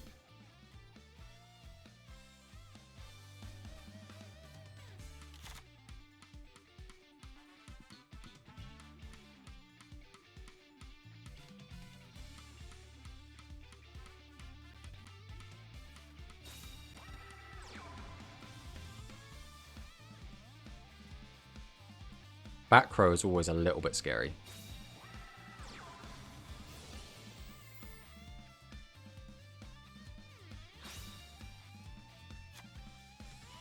Fire Guardian back to hand. Of all the things it could have been, that is really quite tame. So now he needs to summon like Triad Drago.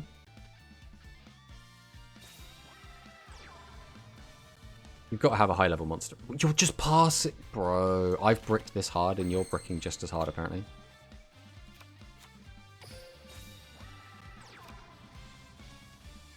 So we're going to summon. Drop the second Dragius. We want to keep the D and Keto on our hand, because we've gone through quite a lot of high levels already. Which means there's quite a good chance that we just kind of run out. Duel Link Bingo gives so many gems. Yep. And the old one's still about as well if you haven't finished that one.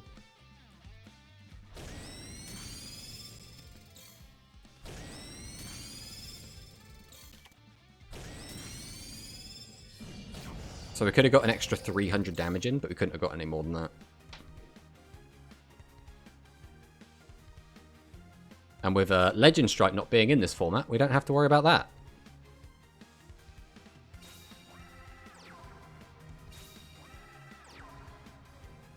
Oh, Tribute 1. Oh, he's playing Dragon Knight of Darkness. Oh, how based is this, man? Now he's going to get to 28.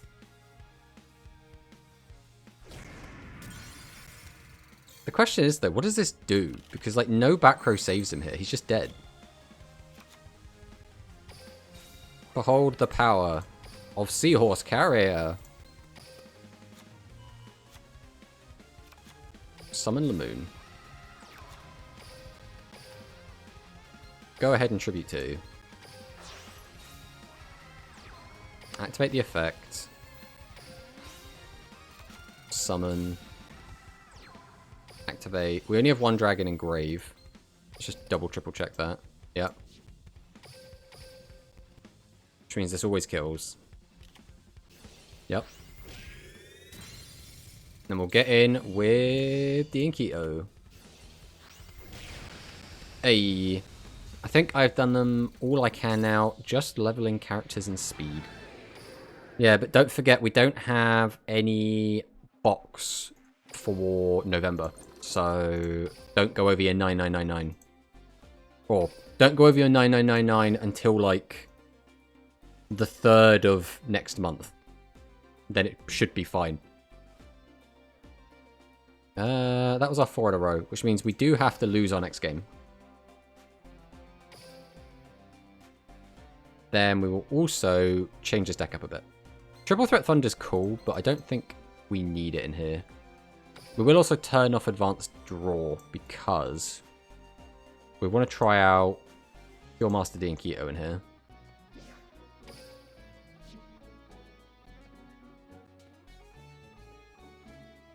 So the next question becomes, what do we want to fill the space with?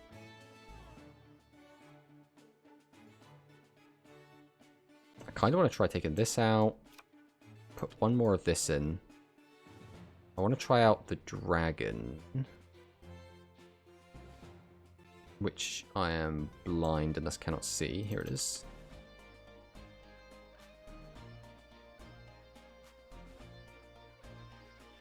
And let's try out just an extra 15, I guess.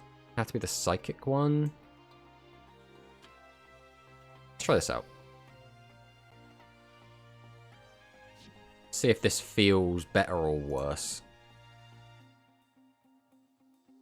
Currently at 2300 and don't think it will be a problem. Yeah, chances are you'll probably be fine. Are you playing speed ranked then? Just for the bingo, or are you trying to get the gems from playing rank? Because you do get them just for ranking up. It's Praymaker from Brazil. Well, he's about to get a win because we have to forfeit this game.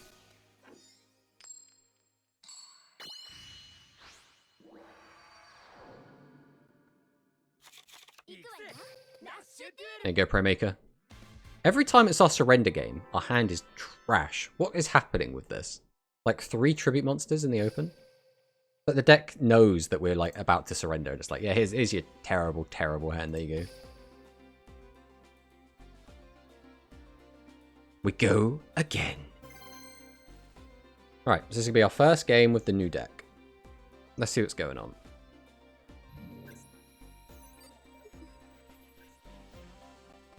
Indian Ocean Territory. Other. That's an interesting place to live. Was bingo whenever I run out of AI to kill.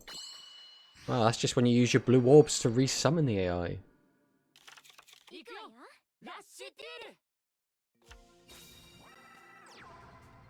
Okay.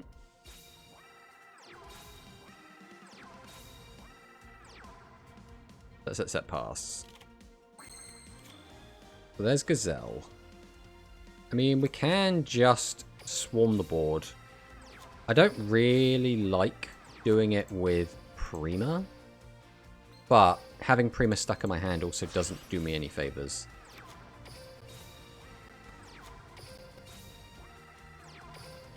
So we'll just clear the whole board. We know we can't survive any of this.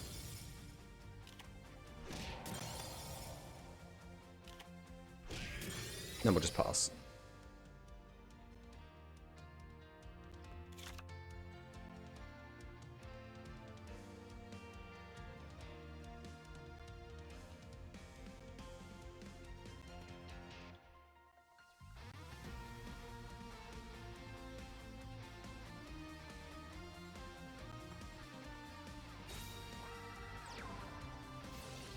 Right, dealer. Where are we going with this, though? Chances are this could be SAR or it could be Dragoncasters.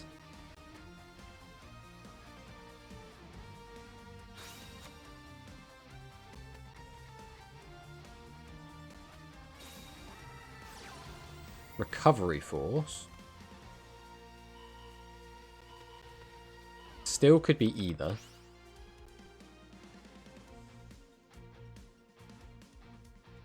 on, give me more information. Thunder the Thunder still could be either.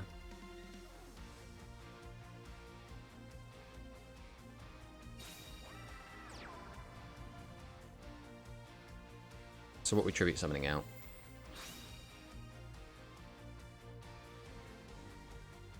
If it's not Dragius, this is looking pretty good. If it is Dragius, this is looking very rough.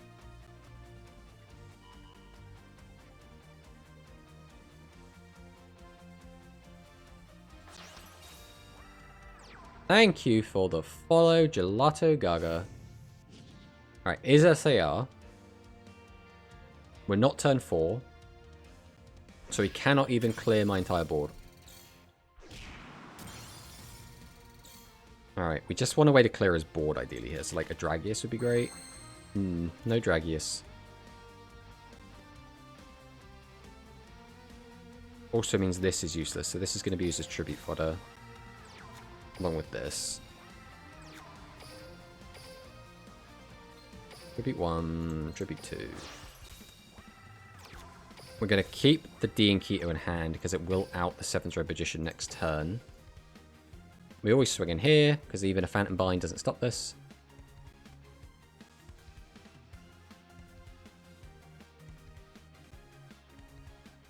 Go on, use the Phantom Bind. Just get rid of it. I don't want to look at it anymore. We swing and pass. Now the problem is, how many Aquas do we have in grave? 1, 2, 3. So if we get any more Aquas in grave, we now can't clear over 7's road.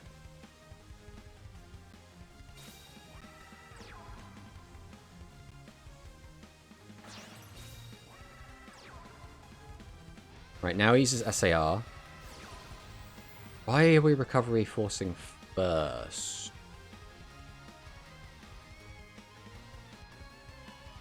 Now his 7's road's going to be weaker. I can't see a world in which he's got 2 cards in his hand that he must desperately keep. Just discards 7's Road Magician to summon out 7's Road Magician. Okay. Is this a normal summonable card? No, it's another recovery force to put back the 7's Road Magician you just sent to the graveyard.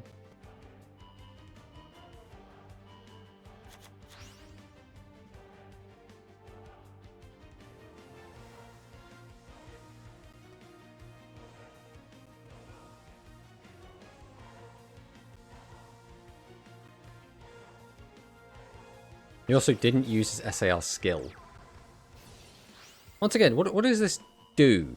Like, I feel like he's misplaying left and right now. He still, again, didn't use his SAR to boost it, so he just lost out on 800 damage there. Alright, with this, we don't have to care about that so much, so what do we want to do? 1, 2, 3, 4, 5. Means we have everything we need. So we summon, activate the effect, grab this. Now the only question becomes, we can't use this with its effect because we don't have enough cards. So 1, 2, 3, 4, 5 means we have to tribute this. Tribute 1, tribute 2, normal summon by tribute 1, tribute 2. Summon out the Masaki. Activate Prima. We'll go ahead and activate our skill. We'll put this and this back, I guess. Go ahead and activate the Inkito. Go to battle. Swing over this. You can Phantom Bind all you want, buddy. It doesn't do anything here.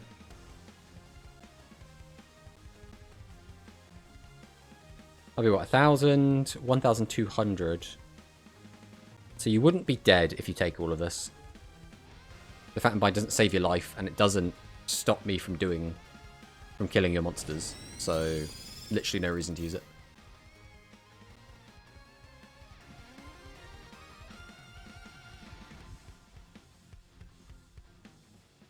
Pre-Mega Tartar. Get in there.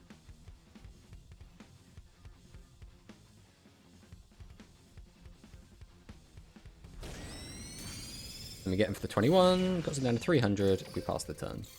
Not bad. Not bad at all.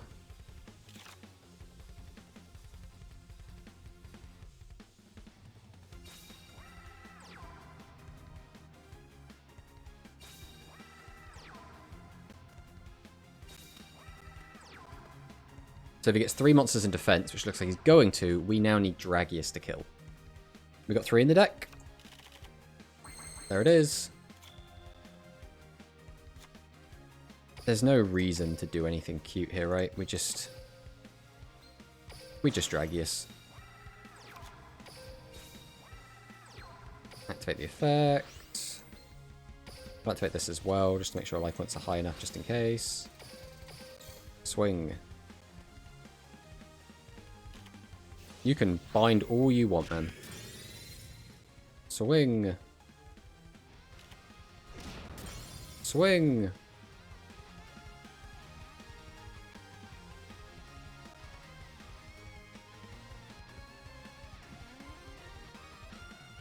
Yep, go for it. Weaken it again by another 200. And then let's end this man. Send him back to the Shadow Realm. Nice.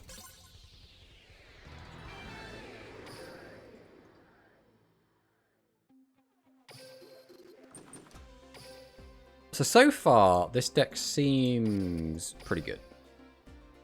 We've basically included Twin Edge Dragon in exchange for Triple Threat Thunder. That's what it kind of boils down to. Triple Threat Thunder is really good for like closing out a game or outing something that's very problematic, but Twin Edge is better for just killing your opponent. As in, like, get rid of all their monsters if they're just playing defense the entire time. The reason I like Twin Edge a little bit better is because we get to run 3 copies of it.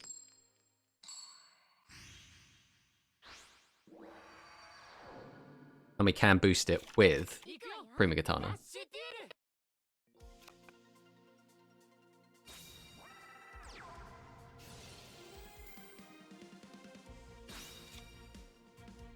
Okay. Just going for the discard and draw a card, eh? And we're going to end with him in attack mode is the question.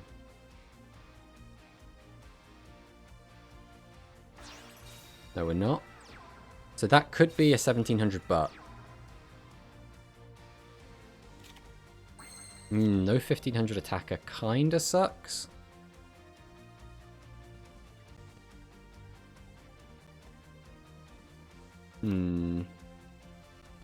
Alright, we're just going to play balls to the walls here. So we're going to go ahead and tribute out Summon Skull. We'll then summon, activate Twin Edge, discard, go to battle, swing here, get over the 17, swing here, hope this isn't Doriado. That sucks. If that wasn't Doriado, we get a clean 2000 in. It had to be exactly Doriado for it not to clear. And he should have set no matter what he had. Even so, this board isn't, like, terrible. We're still on turn 3. Does have the Witch. Goes for the SAR just to boost the Witch, so this is what he should be doing. Now the question is, does he have the 7th Road as well? He does. Ugh. That's pretty rough for us. Means we're taking maximum damage here. And he had the Dark Magician. I don't know why people keep doing this. Keep just randomly trying to put Dark Magician into SAR spellcaster decks. Recovery Force as well. 2 cards left in hand.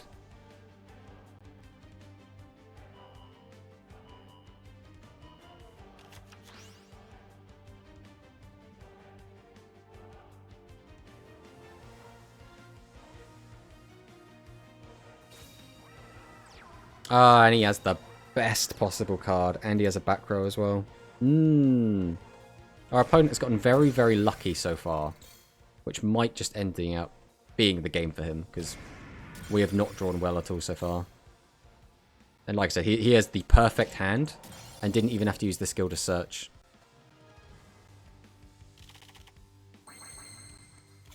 Right, what do we want to do here? We don't have Seahorse. Not that it matters because we don't have Thingy engraved anyway. We can't summon out both of our guys.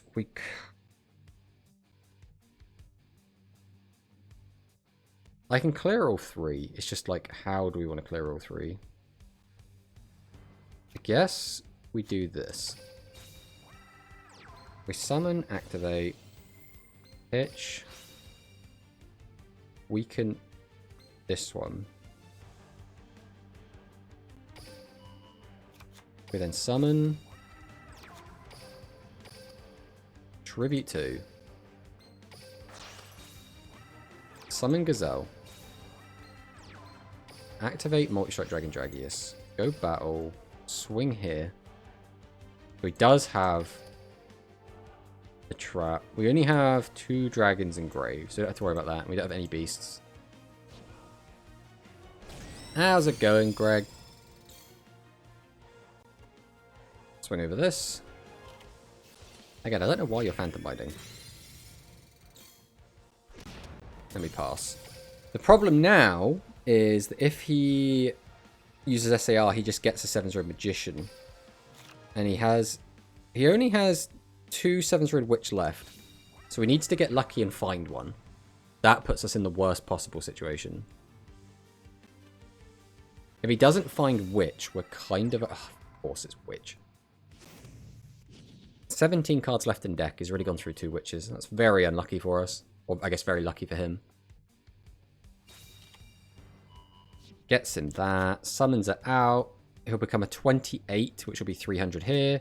And then a 39, which will be 24 here. Which means any normal summon kills now. Since he discarded that, he must have another normal summon. Which means we're just dead here. I can't believe how lucky this guy got this entire game. Jesus Christ. I mean, there's nothing we could have done to win this. He just drew absolutely everything he needed. And to be fair, he is playing the strongest deck in the game. Wait, what? But he had a normal summon. He discarded a Thunder the Thunder. He had lethal and he just didn't take it. That's very weird.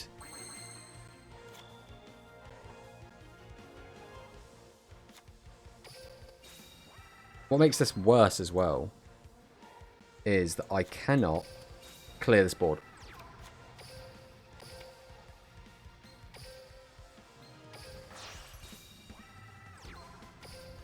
We activate, discard, gain 1,000, set, battle, swing over this, and then we end. So he gets over this with a splat, or if he draws out, if he hard draws 7's Road, or as he has the splat, that easily outs this. I guess Torna also does it. I mean, again, he's already missed lethal, so this guy is playing like a really bad version of this deck. And is misplaying. But just having the strongest deck in the game and getting a bit lucky is all he needs, really.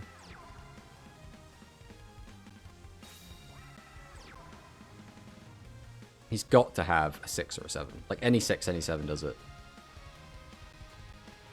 I guess, like, specifically Witch doesn't do it. Okay, Splat clears. I'm exactly... No, I'm not dead yet. That does 100. That clears. I take 1,000. I am now exactly dead. He has exact lethal.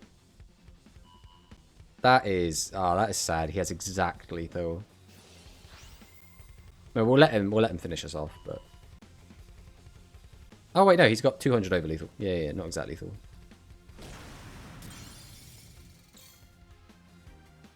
Now the sensible thing to do would be to attack Splat. It doesn't make any difference. There's no way this could have more than 1,400 defense, but... It's a shame we had to lose that, because, again, he played really badly, but we didn't really make any mistakes, so it's kind of whatever. Like, if we had made a big misplay, we'd have been like, oh, that sucks.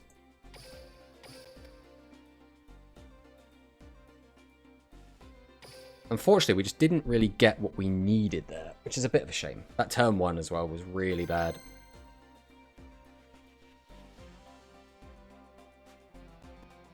I'm also starting to see the negative of playing the dragons that attack twice, just because they weaken our Dragius a bit more when it comes to Phantom Bind, which is not ideal. Definitely not ideal. Right, opponent's going first. We have the Dragius in hand. If we can draw another 1500 attacker, this is looking like a pretty good hand.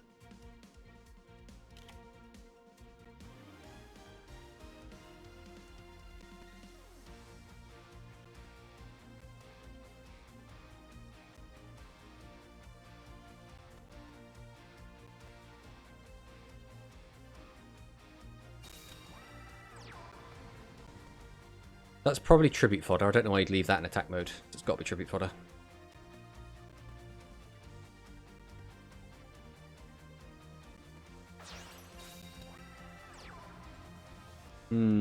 That is a little bit worrying, because if he sets back row now, I have to play around it. Although, why are you even playing this with Yuga? Into Skull. Okay, we can out this. 2 cards left in hand, so he's drawn very badly by the look of it.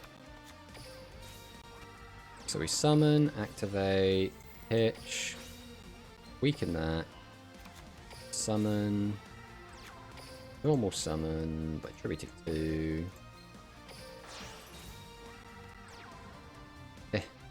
Play, normal summon, activate the effect of our Dragius, go to battle, swing in,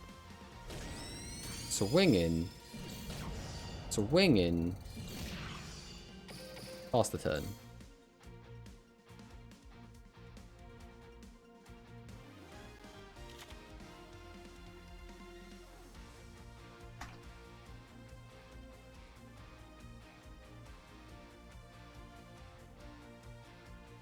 Let's see what our opponent has for us now.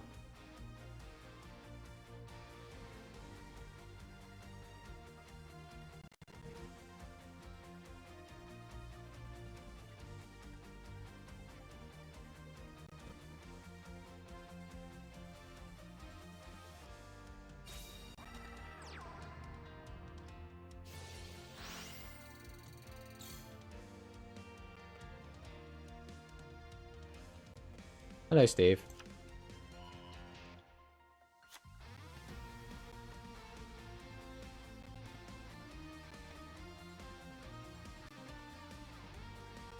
What are you doing now anyway, Steve? I assume you cooked something. You summoned the dragon yet? We did. We summoned the dragon twice, and one time we won with it.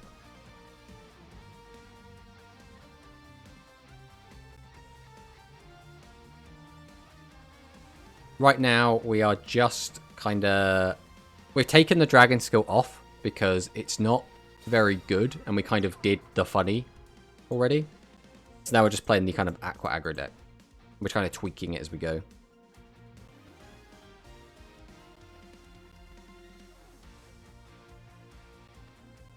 Cooked, washed up a bunch, put clothes washing on, being productive. Damn! Look at you, Mr. Adult.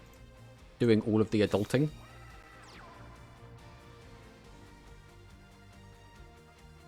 Yeah, I'll have to clear the stuff out of the lounge at some point.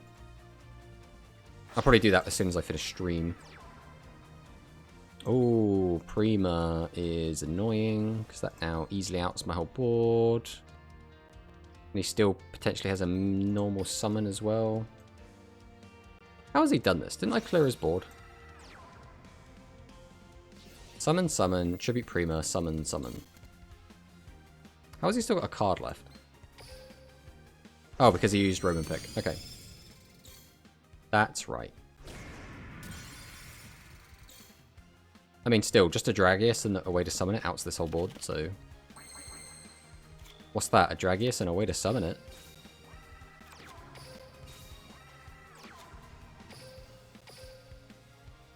Tribute 1. Tribute 2. Dragius.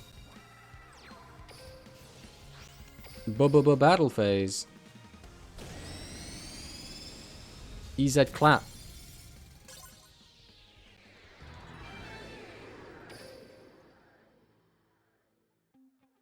Going to have a busy few days, so today is the day to get stuff done. Oh, that's right, you've got the Hunt Showdown event, haven't you? Looking forward to that.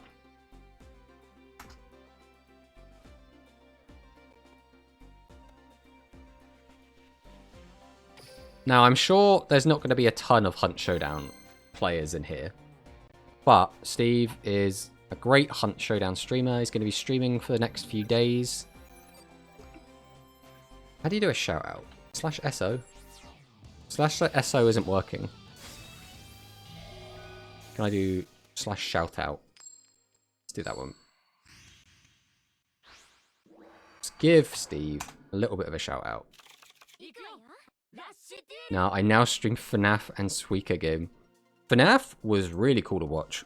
Obviously, I wasn't too active in the chat because I was a little bit busy, but like I was watching it for so much of it.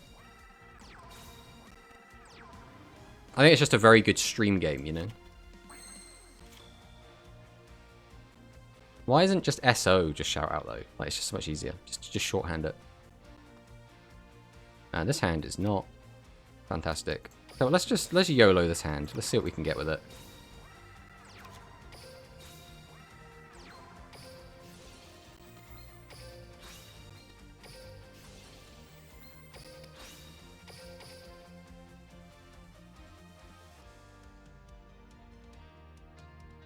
Okay, so he has Phantom Bind.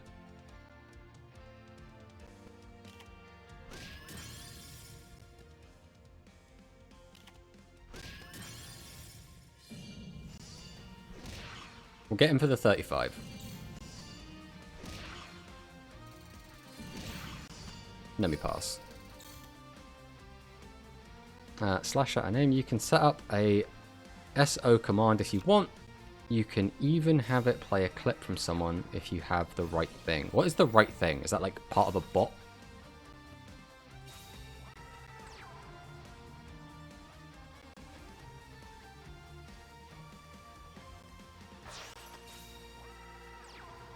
Oh no, it's Dragius.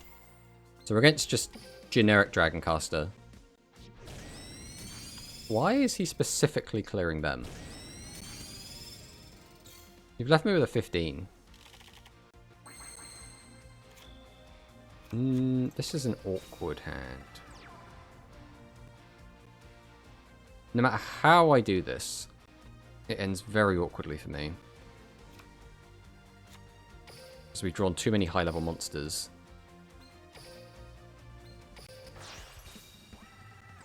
So we'll go ahead and activate this. I think we do just discard this here. Oh, how many Aquas do we have in grave, actually? 1. Oh, which means we can't clear. Oh, that's annoying. I have to let him clear into me. Because I know he's got bloody Phantom Bind back there. I think we do just lose here then. All because we drew into the unlucky one of... Yeah, that's game. Rest in peace.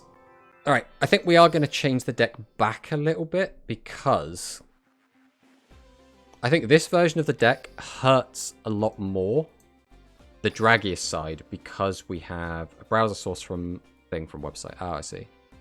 This version of the deck hurts more because having more dragons just kind of hurts against Phantom Bind specifically. The problem is that means we're probably putting Lamoon back in, and we really don't like Lamoon. Put in our triple threat Thunder, and then we'll go back to having maximum number of Dinkitos. But it's important that we did test the other variant to see how it felt. I mean, the other variant wasn't bad, it just feels a little bit worse than this one. Now, if we could just run more than one triple threat Thunder, just 2 would be fine. Roman Cassidy. We're going second. Our opponent's trying to rank up. Now this is an awful hand. Jesus Christ. We might not have a play.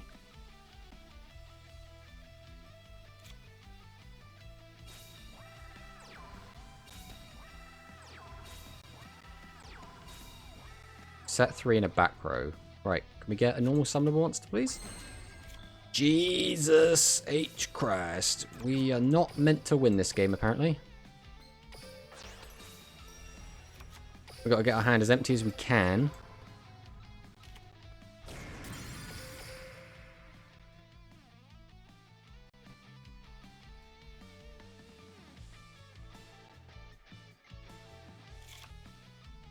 So how much Hunt are you going to be playing? How long is this event on? And how many days are you going to be streaming it? Assuming you're still there, that is. I know you like to pop off. If you crash, I am fine with this. If you don't crash, I am very much not fine with this.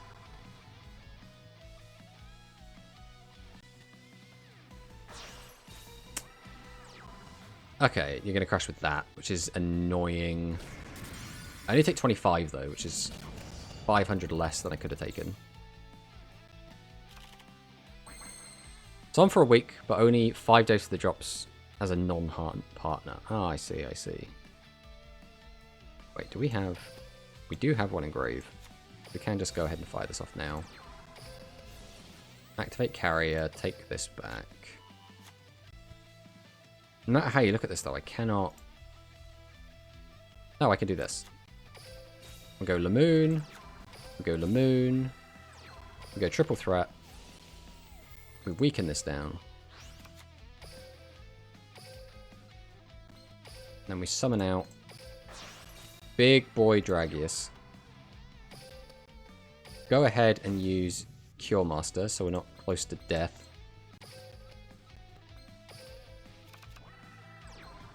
Activate the effect. Should have done this first in case we mill a Seahorse Carrier.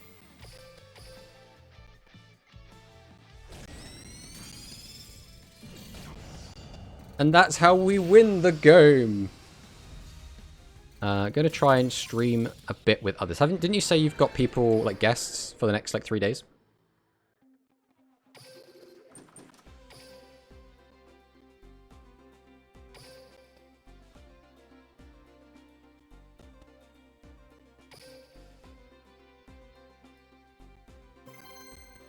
Have you revealed who your guests are yet, or are they still a secret?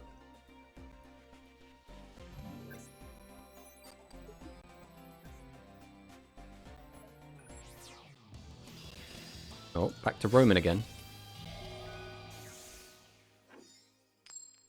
Big thumbs up, Lancer. Thanks for the thumbs.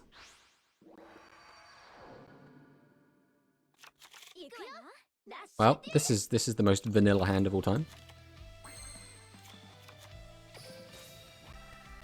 I guess we're just gonna set 3 pass. Playing with the Pressed Fin, Olive Meister, Bluntcast, King of Cinders, and Belfin. Ah, I see. That's quite a stacked lineup.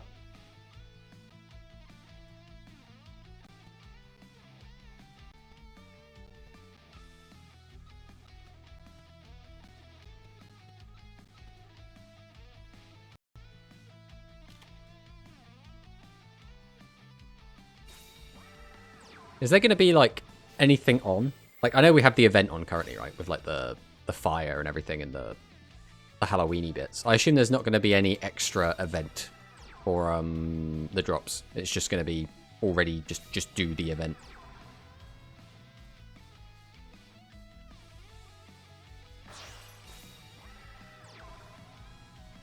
No, this is a little bit scary. Although, if he doesn't summon... No, he summoned. 0 defense across the board. Not looking great. Means we take 25 here. Yeah, just normal stuff. Alright. We would like a Prima Katana. Breeze. It's not Prima, but it is playable. Do we use Cure Master here? No. Right? No. Set. Tribute 2. Summon. Summon. Trade in here. And clear these. Now, if he gets a Dragius and 2 15s, we were just always screwed no matter what. Random note, I love trolling people with Herald of the Abyss, Orcust. They rage quit so much. What was Herald of the Abyss?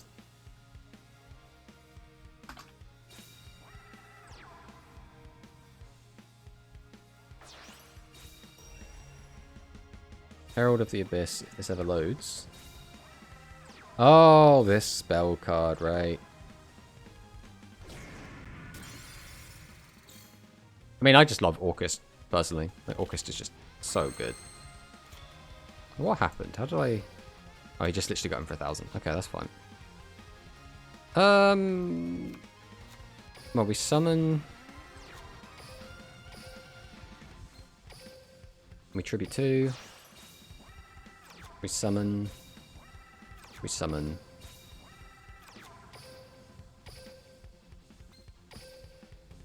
We tribute 2.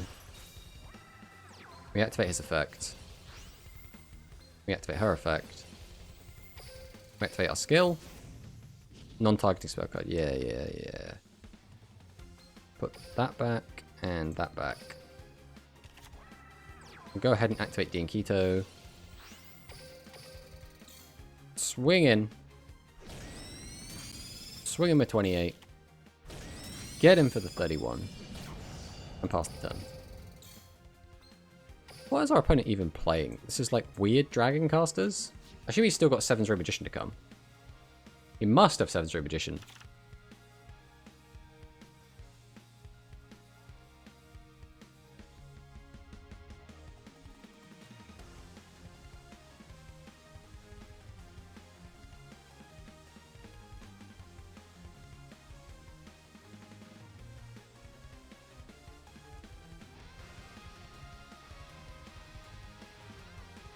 Five cards in hand. Our board isn't, like, unbreakable. But it's not... So... Okay. I guess that's game, then. Guess we'll just summon, just to make sure. Swing. Hey.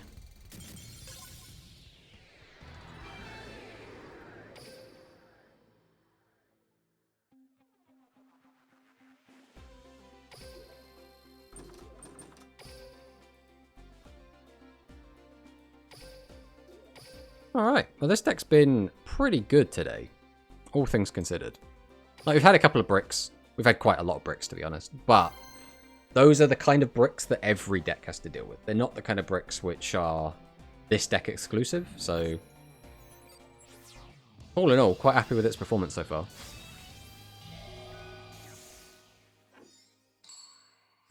Sigjorna.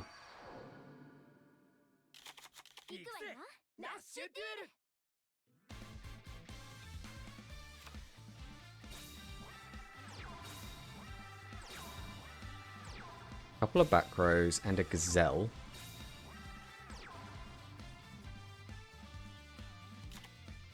We got carrier.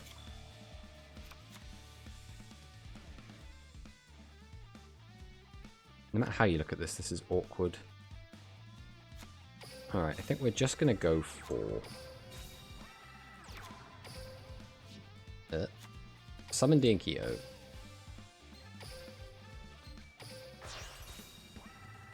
And then just go double Masaki. Battle, swing over this. So he has a Phantom Bind. And we'll clear this. Now he could have, I guess to completely play around it, we should have attacked with this one first, but... Quick top 3 online TCG/CCG games. It depends, like... what you're looking for, but for me, number 1 is Duel Links, I think. Got to go. Thank you for the stream. Yeah, thanks for hanging around, B5O. It's been fun having you here. But yeah, it's got to be Duel Links, right? Duel Links is just like the best one. After that, It's probably... I don't know. Hearthstone, Leagues of Runeterra, and Magic Arena all have really good points, but also some like really, really bad points. Right, we'll summon out Seahorse. Activate Seahorse. Bring this back.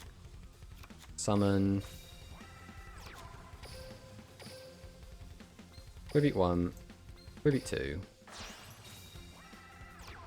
Summon. Activate. Discard. Weaken Flame Dragon. Activate Dragius effect. Tribute. Activate skill. Put back 2 seahorses. Oh, do they have to be different names? That's good to know. Activate. Battle. Swing. So yeah, I guess for me, it would probably... Like, if you're asking me, like, oh, what games would I play? Like, I'm playing this one right now, right? So this is clearly the one I think is the best. After this, it's got to be... Hey, thanks for the follow, Itchy. It's got to be probably Magic the Gathering Arena. And then for third, I'm going to say... Runeterra. That's what we're going to go with.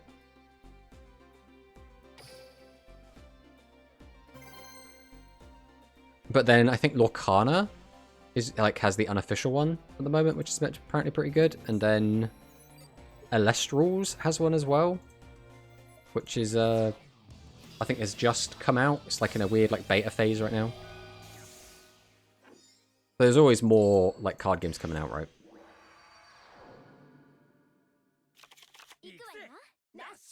Well, we've opened Triple Threat Thunder. Probably the best time to get it, to be honest. Let's summon all these in attack. We've actually opened 3 15s. This doesn't happen too often. Let's leave them all in attack mode and see if anything comes of it.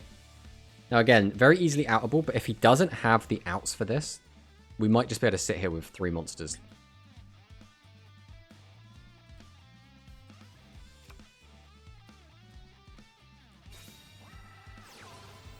Hammer Crush is like, it's mildly annoying, but he's just -2'd himself. Which means he now cannot out this board in a clean way whatsoever.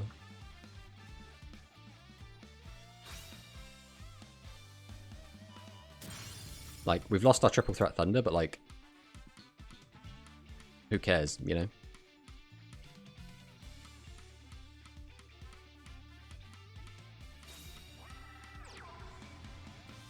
That's got to be Tribute Fodder. That's got to be Tribute Fodder. Is this a Dragius?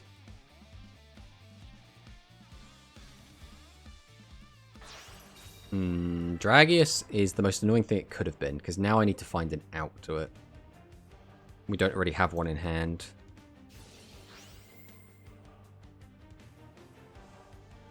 Alright, let's see what he does.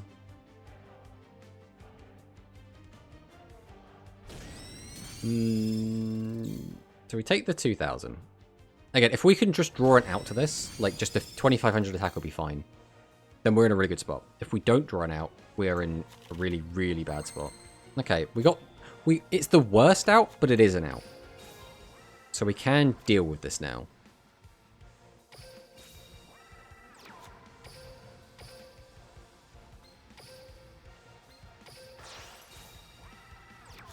We'll summon. Now, is there a reason to mill a card? We only have one Aqua Engrave, so we do want to mill a card. We'll swing.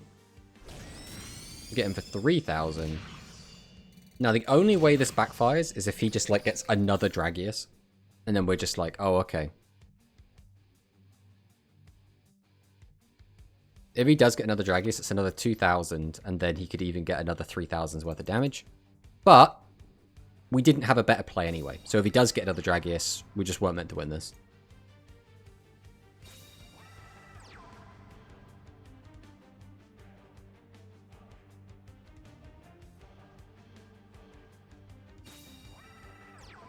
Free defense pass? Alright, cool. This is a little awkward, but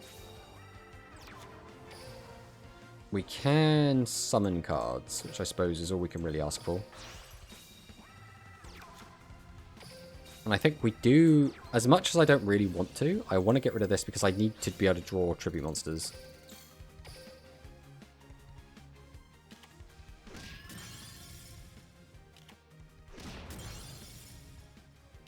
Okay, so he probably then, this has got to be Dragonic Pressure. Again, his combo does cap out at 48. So we're not in the danger zone. So even if he does his combo, we are fine. We've also gotten rid of 4 cards from our hand, which means if we just draw a load of tribute monsters, we are in a fantastic position. We've already gone through 2 tribute monsters, which means we still have 6 left in the deck. 16 cards. Okay, we're activating Phoenix Dragon, which means we're not going full combo.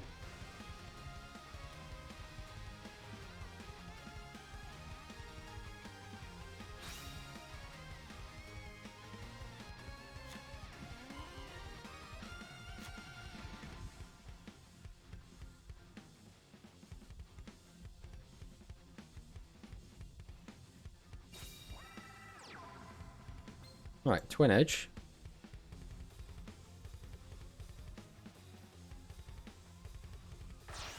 Tribute to summon out the Multi-Strike Dragon Dragius. Okay, this is fine.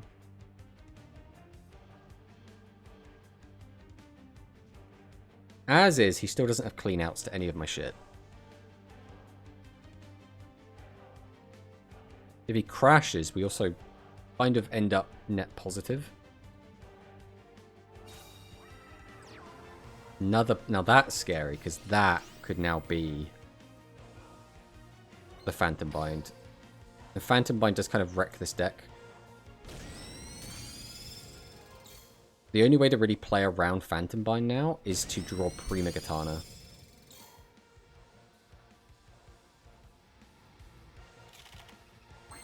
That's not ideal.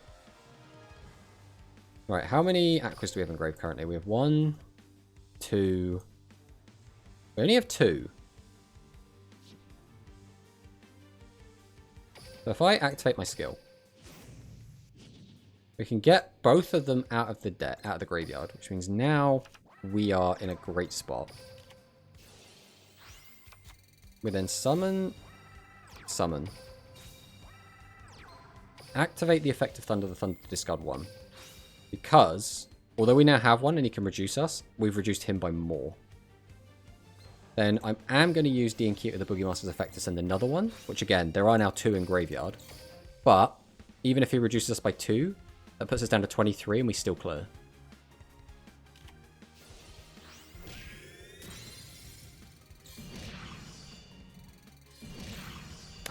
Yeah. See, discarding did actually cost us. If we didn't discard to gain the life, we would have just won there. And we are technically in the danger zone. So that misplay might actually cost us. If he has a 2300 attack Earth Dragon effect monster and a Dragorite, never mind, he's fluffed it already. This has to be Dragonic Pressure, which means if he shows us a Bunker Strike, he's just thrown the game. Like, we already threw the game, but because he should have, we should have won last turn. Now, I'm guessing this means he doesn't have a high-level Earth monster.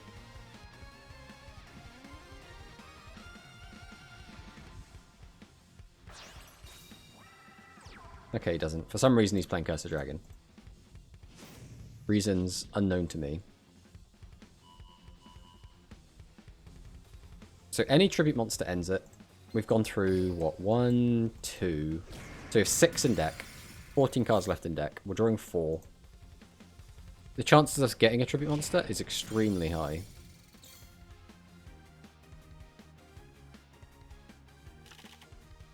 There we go. Alright. Summon out the Seahorse. Summon out the Moon. Tribute 1. Tribute 2. Activate. Take back Lamoon. Summon Lamoon. Tribute 1. Tribute 2. Normal summon. Activate effect. Swing. Nice, nice.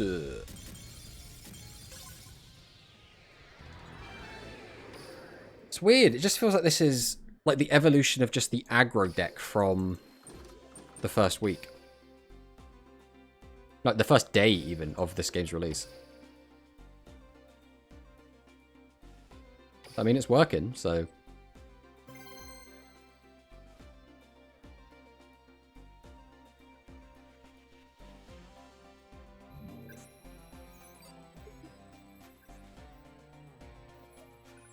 Right, let's see what you've got for us, Yuga Odo player.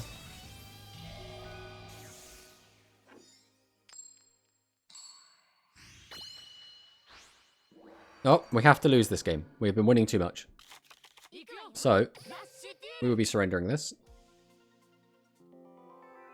Because we want to stay out of that pesky King of Games rank. That's our other account. We don't need this one in King of Games.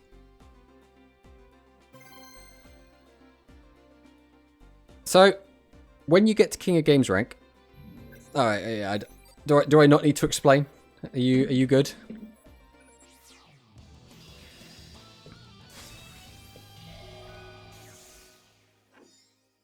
Or against Mario. Is it Mario? I think so. Yeah, so just to the run by, when you're in King of Games, you can't lose rank, so people just kind of do whatever in King of Games. So, I like to have one account in King of Games, so I can play there, and one account just outside of King of Games, where people are all going to be tryharding to try and get into King of Games. Depending on the game, the meta, the format, you can sometimes get better games in Gold than you will in actual King of Games. Or I suppose in Speed, it's called Legend. Which hopefully we'll get Legend in Rush soon.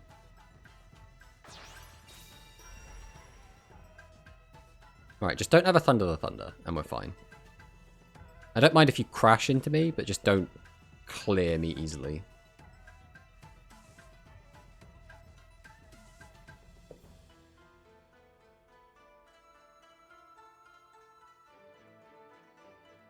God, gotta love the Gakuto tunes. Okay, so you can crash at the moment.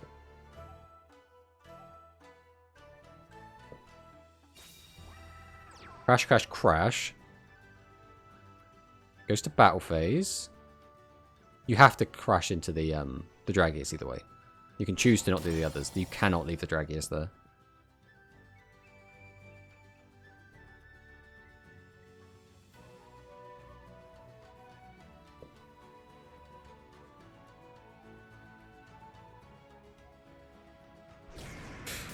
Why? Now I get to do 1,000 and clear, and then possibly have 2 more dudes.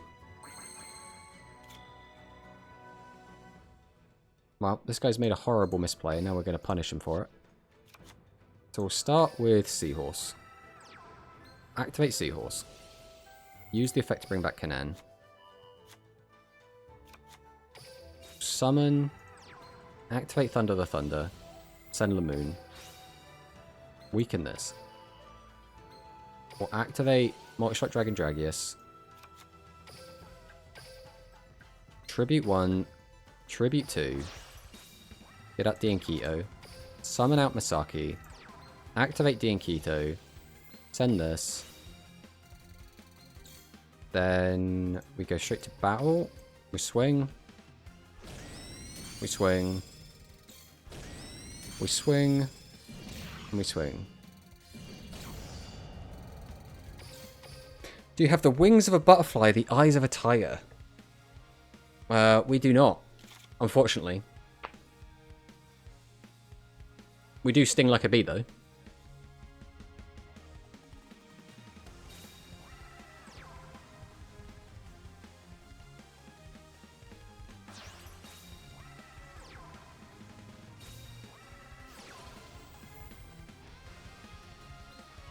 Here comes Recovery Force.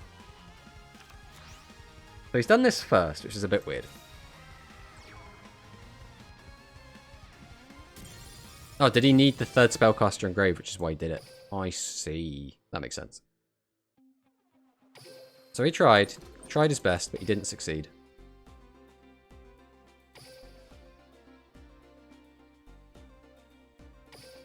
Now we simply go again.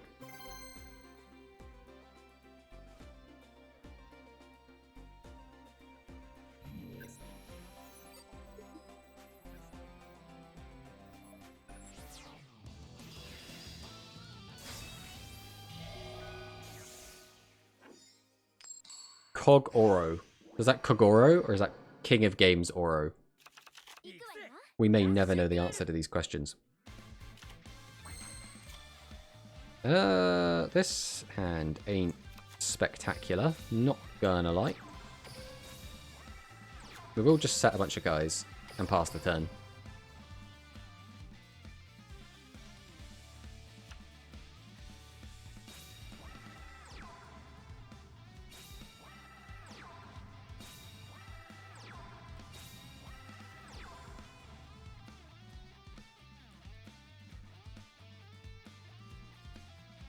Alright.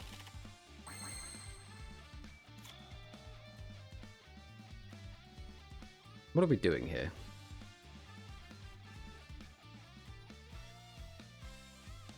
I mean, we have everything, right? So I think we do just Tribute 2.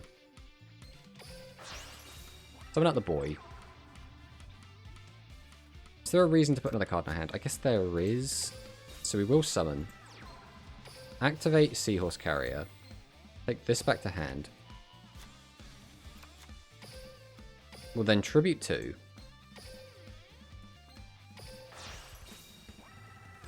Probably here summon out the Canaan. We always activate Multi-Strike Dragon Dragius. The question is, do we activate... I don't think we need to. This is actually quite a good hand going forward, so we'll just swing with this. Alright, we just need this to not have 1400 defense.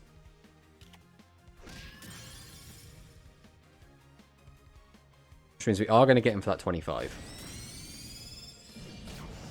And then we're going to pass.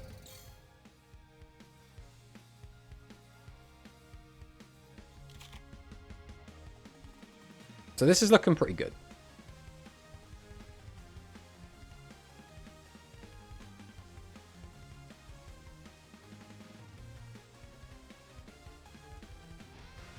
Let's see what our opponent has for us. So, he is playing dragons, which means probably resonance, which means he probably has pressure.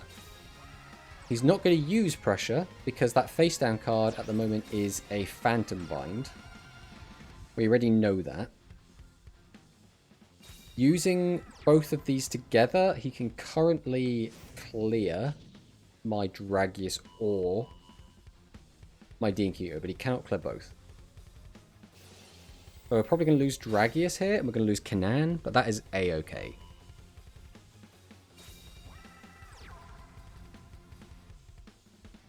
Interesting that he set this. This must have, like, literally no attack points. It could be another pitcher. Getting another card to our hand doesn't do anything.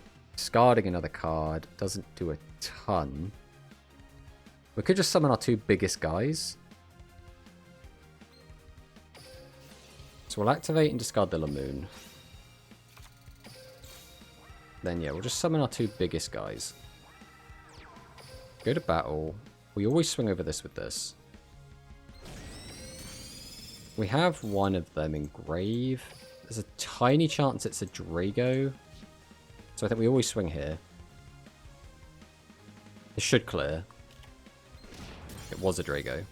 We could have protected the Drago if we wanted to. Phantom Bind is fine. Like, a crash there is good for me.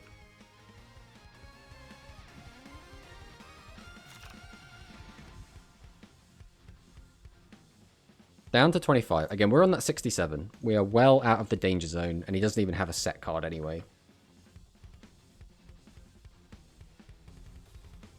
Our hand is pretty well set up as well. All we need is a tribute monster, and we can out just about anything.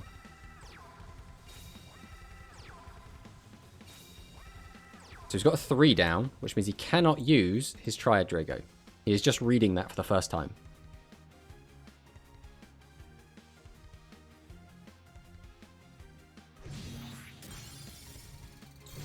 And he gives up, just like that. The seppuku. We respect it. We respect it. He knows he's out. Doesn't want to waste any more time. Always respect that.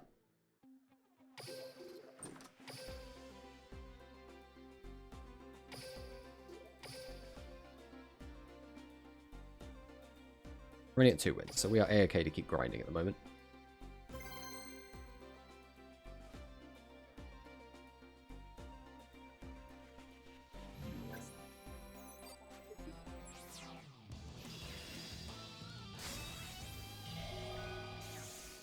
Okay. We've got good old Duel.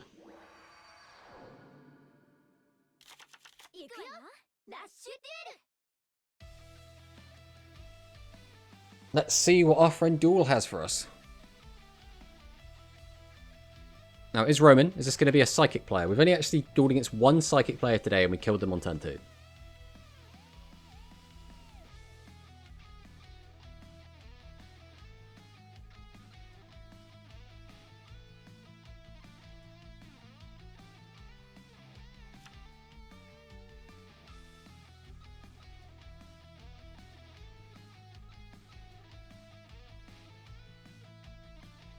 If they ever make a move, that is.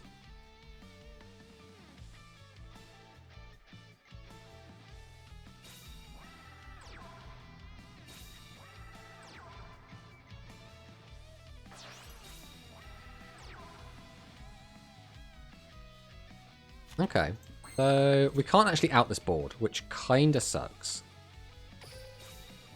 So what we're going to have to do instead is just play a bunch of defensive monsters and pass. Which ain't great, but if he doesn't get a Dragius, we're kind of okay. What's a random easy counter trap to add into a deck for the mission and speed? Oh god. I'm trying to think what's even in Duel Links. Like, my immediate gut reaction was like, yeah, Solemn Judgment, you can use that in anything. But then I'm like, I don't think that's actually in speed.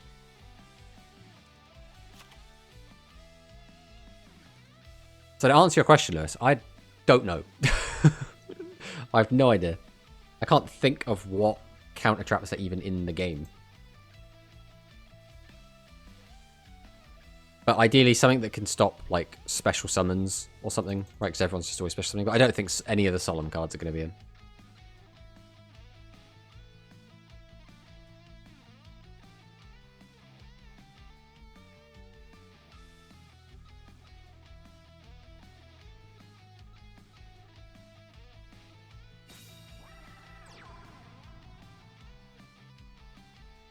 My god, a gap in Matt's knowledge. You found his weakness. I will filter and have a read of a couple. Hate these missions. Yeah, you just want to find something as generic as possible, right? Something that will just easily be able to just be played.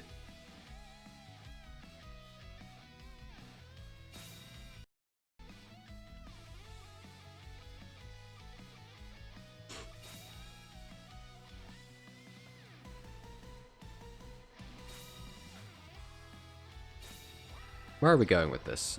Why are we playing Water Magician in this deck? This is just kind of all over the place. Well, once again, no Dragius, no Piercing, so we're kind of okay for now.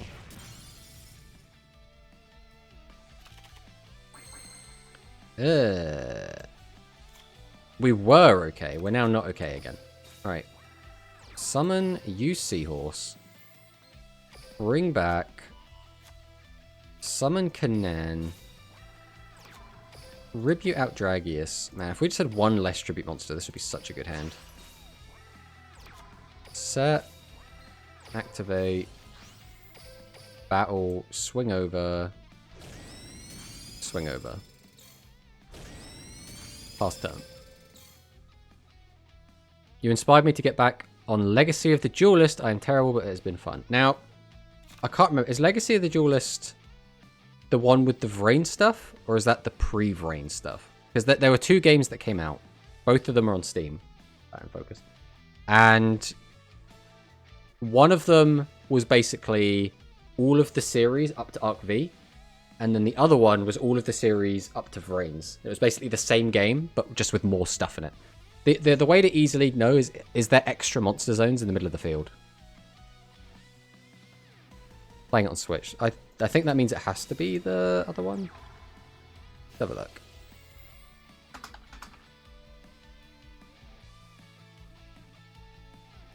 So yeah, there's Legacy of the Duelist and Legacy of the Duelist Link Evolution are the two different games. So yeah, if there's the weird little zones in the middle, that means that should be Link Evolution.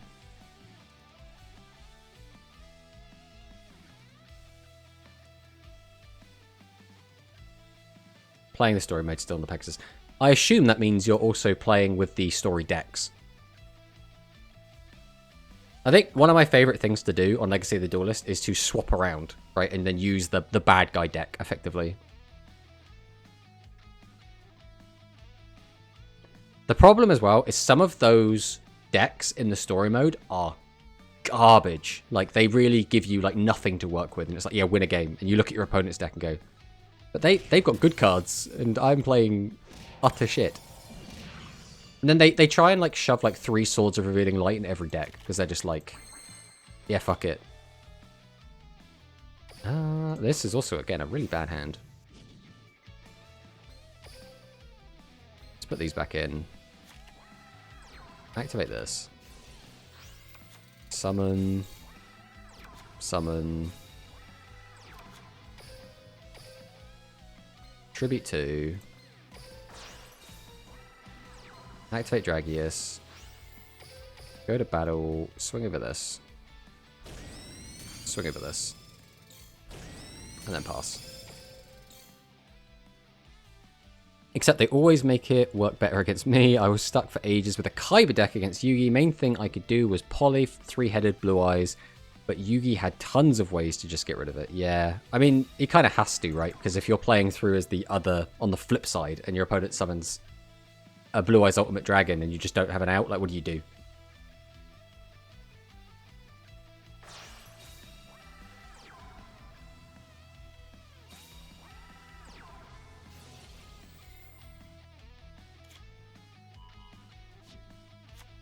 That could be something fun to do on the channel, actually. Maybe we will, in a future stream like some Legacy of the Duelist or something. Hey, Blunt, how's it going? Afternoon all, how's it going? Yes, we are doing great. I'm actually thinking about ending the stream soon.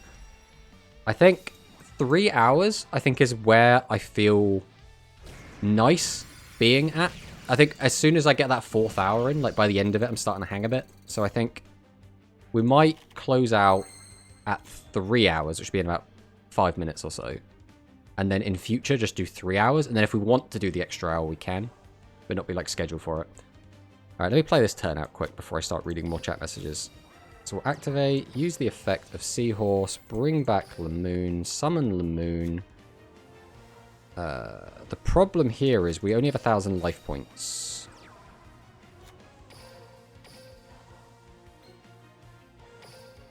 Which means we almost have to use the effect, right? Discard this for the 1,000. Activate this. Discard. Guess we're going to weaken this. I think no matter what, we're kind of boned here. If he draws a light, we're screwed. If he doesn't draw a light, we're in an okay position. Yeah, but it was the effect. Kaiba's deck in the scenario was built just for that play. Like, he had nothing but 3 Blue Eyes, Ultimate Form, and then Deathstalker. And I think, like, Deathstalker. Yeah. I mean, it was a really cool episode of the anime. You are 10 mins past 3 hours. Oh, yeah, well, we don't count the 15-minute startup. New deck setup. How's it treating us? Yeah, we are playing a Aqua deck, like Aqua Aggro. We're enjoying it quite a lot. Unfortunately, our opponent has drawn a light monster, which means we are going to die here. But, oh well, it's whatever. We'll play probably one more game either way. It would be interesting to see you play Legacy of the Duelist and how you do with the story decks. Yeah, the story decks, like we said, are a lot of the time completely trash. So do not expect a 100% win rate if we do play that. Yeah, it was. Yeah, hopefully you're starting to feel a little bit better, Loz. Well enough to start doing a shit ton of reading on Yu-Gi-Oh! Now, the older cards do have a lot less text on them, but there still is a lot of text to read, and if there's one thing we do know about Yu-Gi-Oh! Players, they do not know how to read. Bandit Keith was interesting. Bandit Keith, so I loved the aesthetic of Bandit Keith's deck, right? I love, like, Pendulum Machine, I love Mechanical Chaser, Barrel Dragon, Slot Machine, Launcher Spider, all of those, like, classic machines look so cool. Like, I love them so much. Let's get aggro with this. But I remember thinking Barrel Dragon was one of the coolest cards I'd ever seen. Let's go full aggro, just everything attack mode. Fast turn.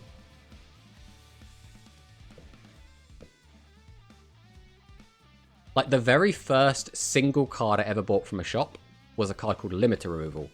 And it was a quick play spell that just doubles the attack of all of your machine monsters on the field, but then destroys them all in the end phase. But I was just like, yeah, machines, yeah. I've always been a big fan of machines.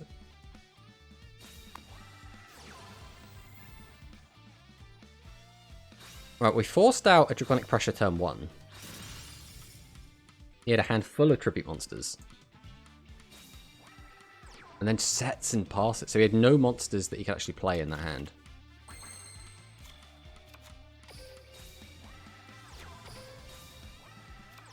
So we will go ahead, summon these out. Do we just go straight to combat here? I don't think we can afford to leave this in hand. It does cost us a bit of life point damage, but I think it's worth. We're not going to bother gaining, though. We'll just go for the 4,000 damage.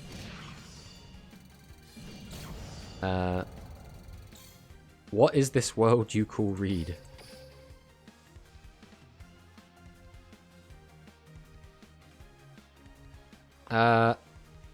I am unsure of what you're asking there, Dragzen, but, you know, reading... reading is never a Yu-Gi-Oh's player's strong point, right? I think everyone's kind of aware of this. Even veteran players will get into a tournament scenario, and they'll be like, I do this, and their opponent goes, okay, so that doesn't work. And then you'll be like, what? And they're like, they have to, like, get to the fine print and read the 700 words on the card. Barrel Dragon is the coolest card. True. Real and true. Barrel Dragon is such a cool card. Do we have... Can I get up? Let's have a look.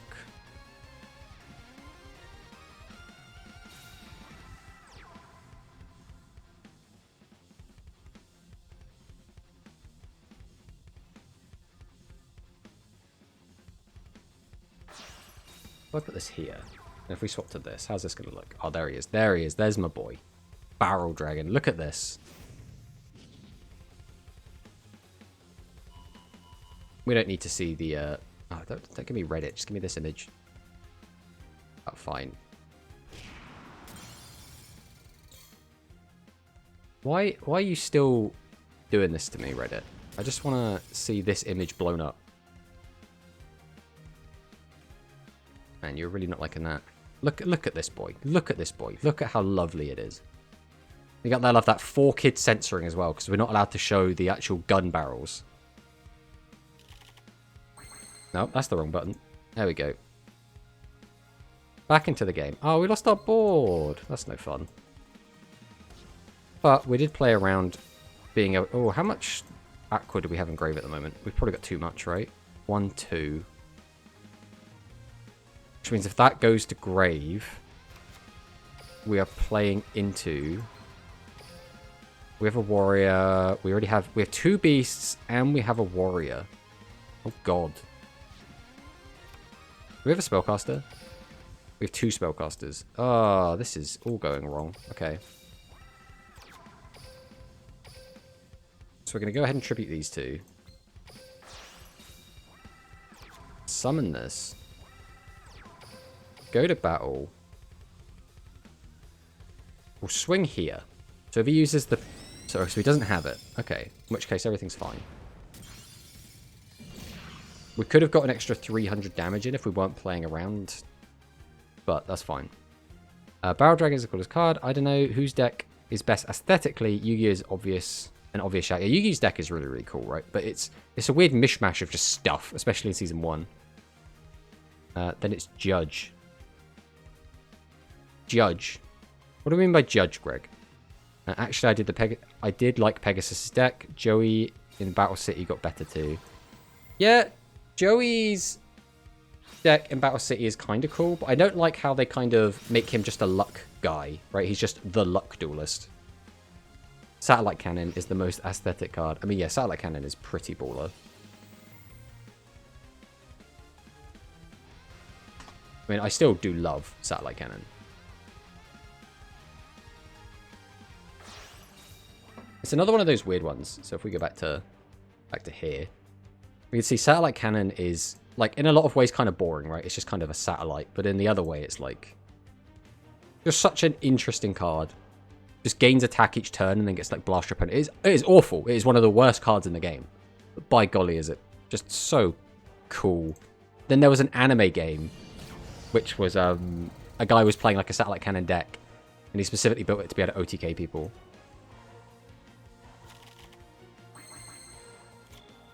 This is actually a pretty good hand.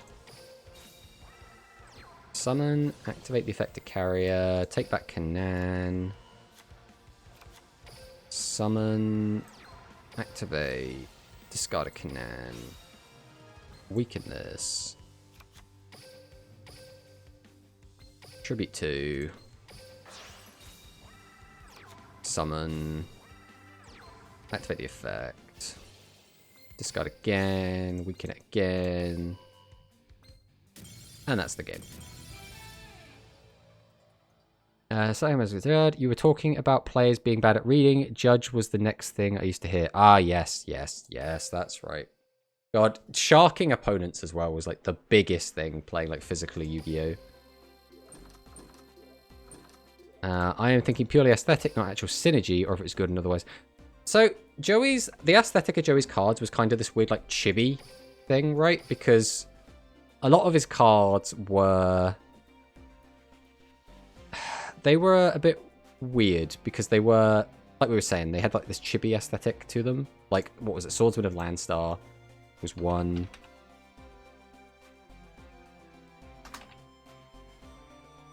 Landstar. I mean, this little bugger. And then we had, like, what? Rocket Warrior was one of them. I mean, who didn't love Rocket Warrior? Oh my god, look at that. That is beautiful. Look at that. But then he also got stuff like Jinzo, right? I mean, Jinzo is one of those cards that everyone remembers. He's like an iconic Yu-Gi-Oh card. Baby Dragon? Yeah, everyone loves Baby Dragon. What about Alligator Sword Dragon? A fusion that he makes like one time. Which is just Alligator Sword riding on Baby Dragon. Because why not? Man. Nostalgic Yu-Gi-Oh stuff is so good.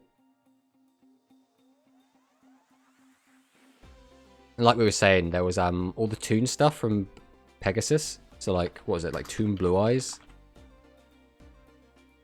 I mean, look at this. This right here, this is a mood. Like, look at it. It's beautiful. Oh my god. Let's move this over here a little bit. Look at that. Look at this. Oh, we're going on web support. No, we don't want to translate from Czech. It's fine. We don't care that much. Just look at it. Toon Red Eyes. Toon Red Eyes is cool. But I don't remember if Toon Red Eyes was ever in the show. I don't think it was.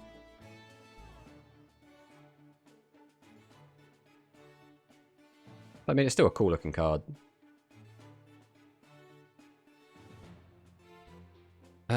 Red Eyes was Summon Skull. So that, yeah, there was a fusion between them called Black Skull Dragon. We go look at that quick. Who didn't love Black Skull Dragon? OG boss monster. First made when they played against Para and Docs. That one, wasn't that in the show? Yeah, this was against Parrot and Docs in the Maze episode, and then Joey uses it in the Battle City finals against Yugi by using... What is it? He uses Copycat and Grave Robber, I think, in combination to just steal Yugi's polymerization and... Oh. We don't have that on here. There we go. Demon Lord, thank you for the follow. Caught us just as we're getting all nostalgic about old Yu-Gi-Oh stuff. Yeah, the old stuff is so cool. Yeah, like I said, we might play some Legacy at some point. Some Legacy of the Duelist, because it is a really cool game. I do love Yu-Gi-Oh! Duel Links. I mean, Duel Links is also happening. I mean, saying that, we are literally about to wrap up stream. Because I am kind of hungry. I've got a few bits to get on with. And I have a Rush Duel tournament game to actually play today, which I have to organise.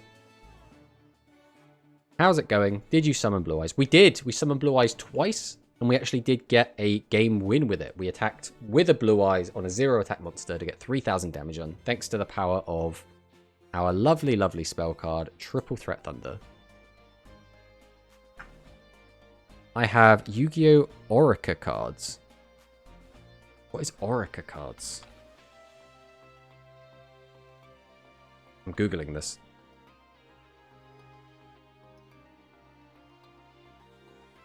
Custom cards? Oh, cards as in like the ones which are like anime style. Is that what Orica is?